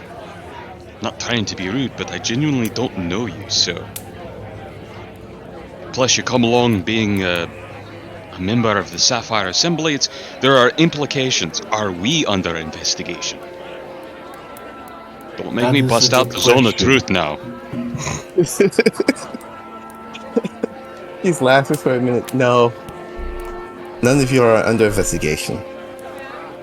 I can vouch for it. The one I was supposed to investigate was Siren, and she is nowhere to be seen. So... You're trying to use us to get back your ward. Exactly. Or rather, your charge. So, Okay. and again, I guess a question I have is, you have the Nexus, and you can go until you said like the Shaman Quarter or something like that. The shaman's natural. Yeah. Wouldn't it be faster for you to just do that and just go the little bit of extra way to Tahos instead of going the long-ass way that we will be taking? Thought of that. Yes, I could do that. However, the way it needs to be done for me is not just paperwork. I need to go through several other elders in order to get the approval. It's not just I can just go to a crystal and just pop over there. Yeah, I mean, I we do thought kinda that have was luxury. the idea, like with the That's- Nexus. Like you I have mean- the fact that you have access to it Oh. gives you permission. Oh, ho, ho, ho. He raises a finger and waggles, a sly grin on his face. You can't fucking make the journey alone, can you? No, I cannot. Well, just fucking say you can't walk the road, can't slither the road No, alone. Okay, all right. I can't do it alone. See, well, that's so odd. It hurts. Okay. I Well, imagine I'm your afraid you're bones gonna have do to get too. used to it. Sal sort of just looks to the Shar for a moment and looks to Arngrim, looks back to the Shar. You said the curse is in your bones, right? Yes. Is there a specific area or is it all over you? I believe it was in a specific area. You said there were markings in her bones, and that's where the magic was. And then he just chugs.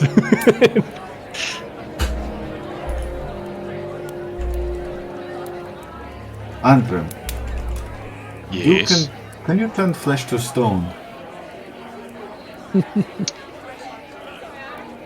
Allow me to think on that. Suddenly, my fabricate joke doesn't seem too far from the truth.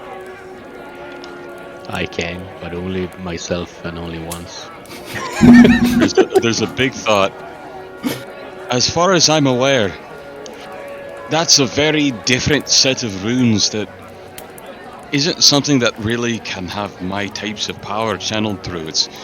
It's less of an astral filament kind of thing, and it depends more on the arcane sphere of magic. Alright. I believe actually it's in line with points at the jar. What she could do. Yes, but that would prove to be a little more tricky, because Well, who's got to do stone to flesh? Yeah,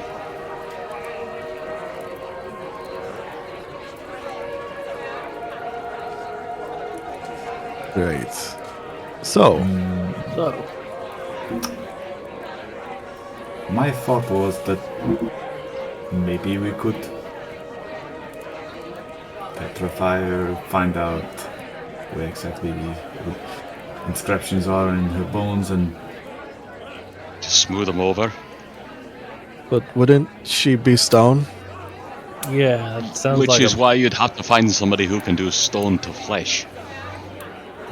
Well, no, I mean like, how do you look in her if she's stone? Arngrim slowly reaches for his mason's tools. Oh no. I feel like you need a doctor more than the mason. I don't like any of this. Slowly reaches for Grunka's medical kit. I think we're I getting don't off like track. any of this. We're getting a little Stop. bit off track here. And I want to get to drinking, so let's, wrap this up. Are we bringing her or no? Is nobody Right. having any problems? Who's got objections? I only have one. Right. Chug. Don't get us cursed. I will promise that to the best of my abilities not to do so. Good.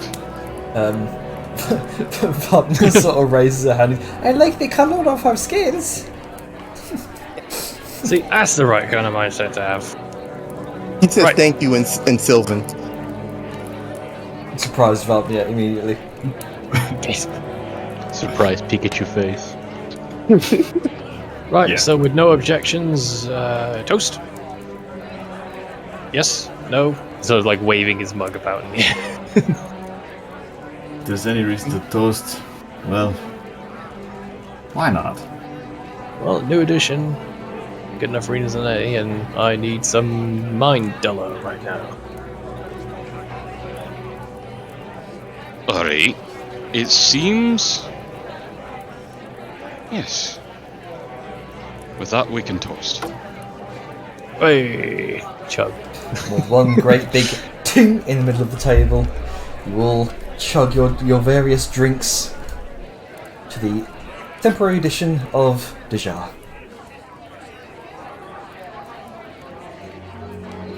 Might I recommend we wrap with that kerfuffle out of the way? Yes, I believe it is time, unless you want to do anything else before setting off tomorrow. Because then we can just skip ahead. Did everything I might do. What about you guys? I'm good. Yeah, I think we're good. Because I had a couple of things before you left. Oh, Okay. well, we could progress to more bug fight. So you all ready yourselves the next day for travelling off onto the road.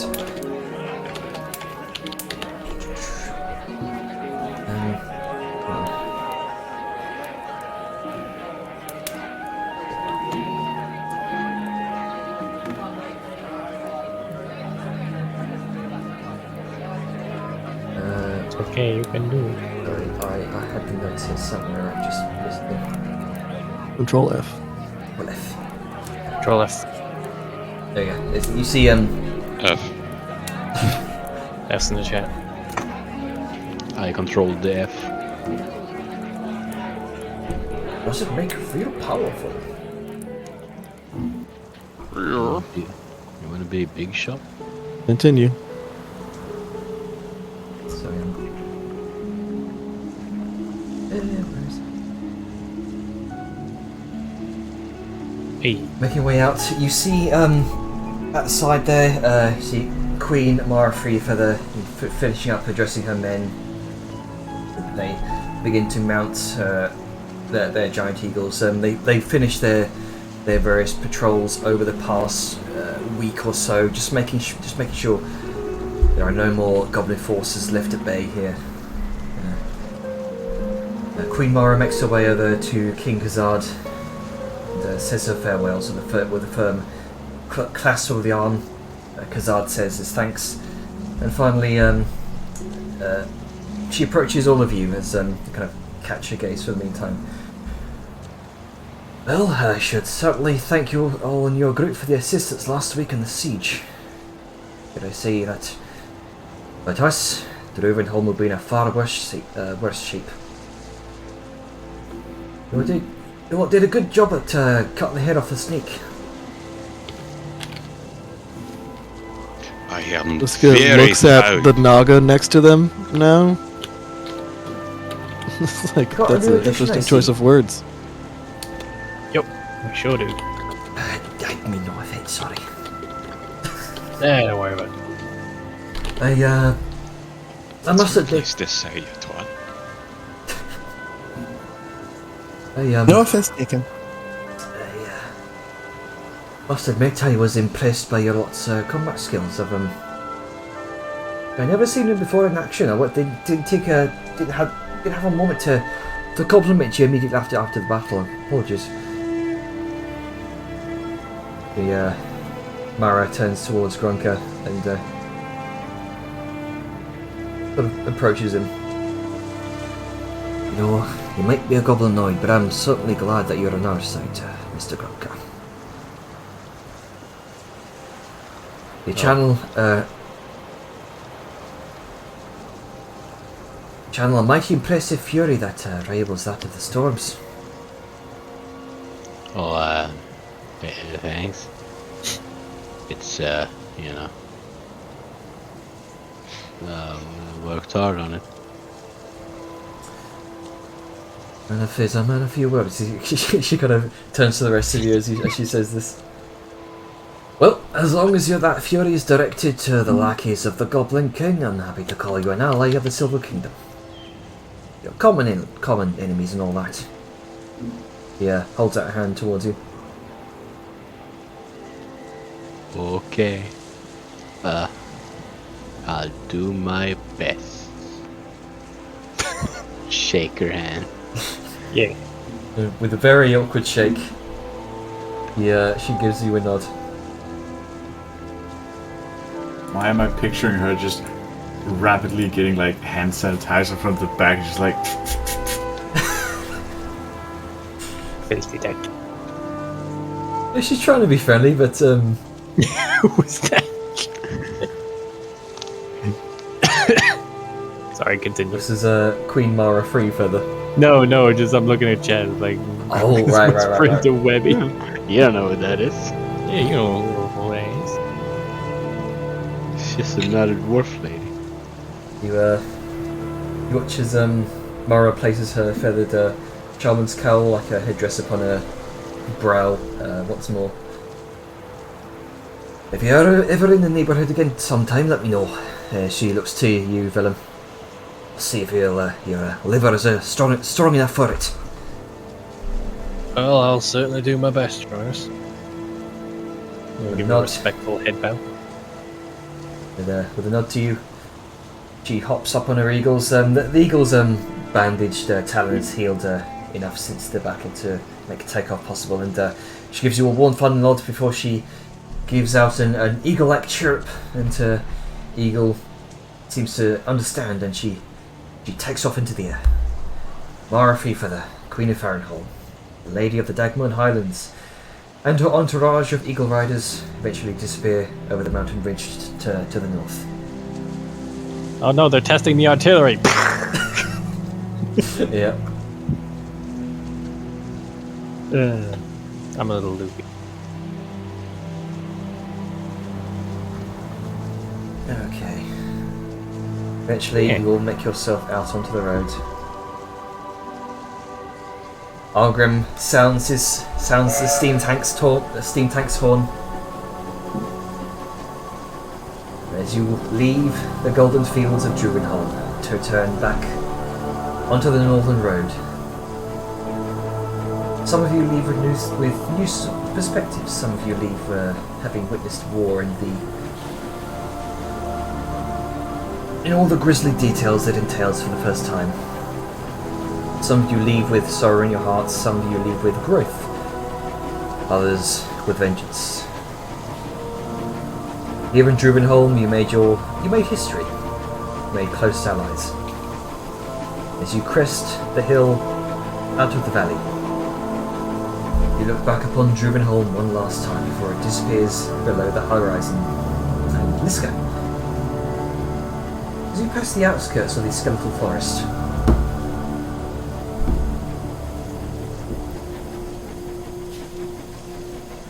you look over and see the enormous dire bear looking on. And hear it speak.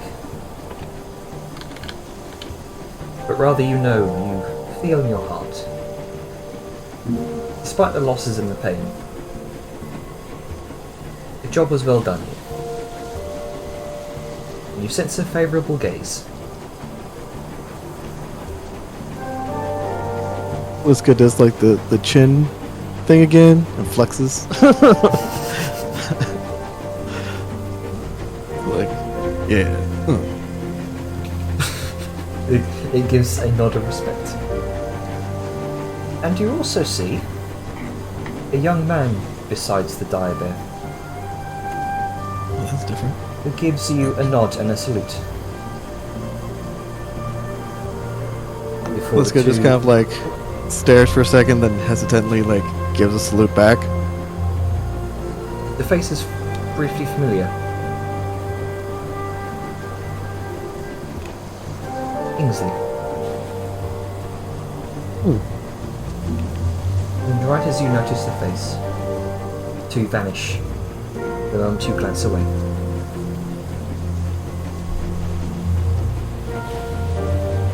Alright. Good shit. Liska's gonna have like a small smile on her face for like the next, I don't know, 8 something hours. Is that one of the fish boys? Yep. Yeah. It's the one that died in her arms. He didn't just Ah, drop yeah. the sword, he picked up a fucking bear. Yeah. He's become bear wielder. And with that, Very nice. we'll leave it there. Can't believe he became proficient in bear. It's Bear unbearable respect. to think. Yeah. Unbearable. He can now bear with 2 hands. He has to write Oh, the yeah. bear arms now? Yeah, shall we end recording before we go into Yes. cavalcade of bear Yeah. puns? Alright, Shoot. 3, 2, 1.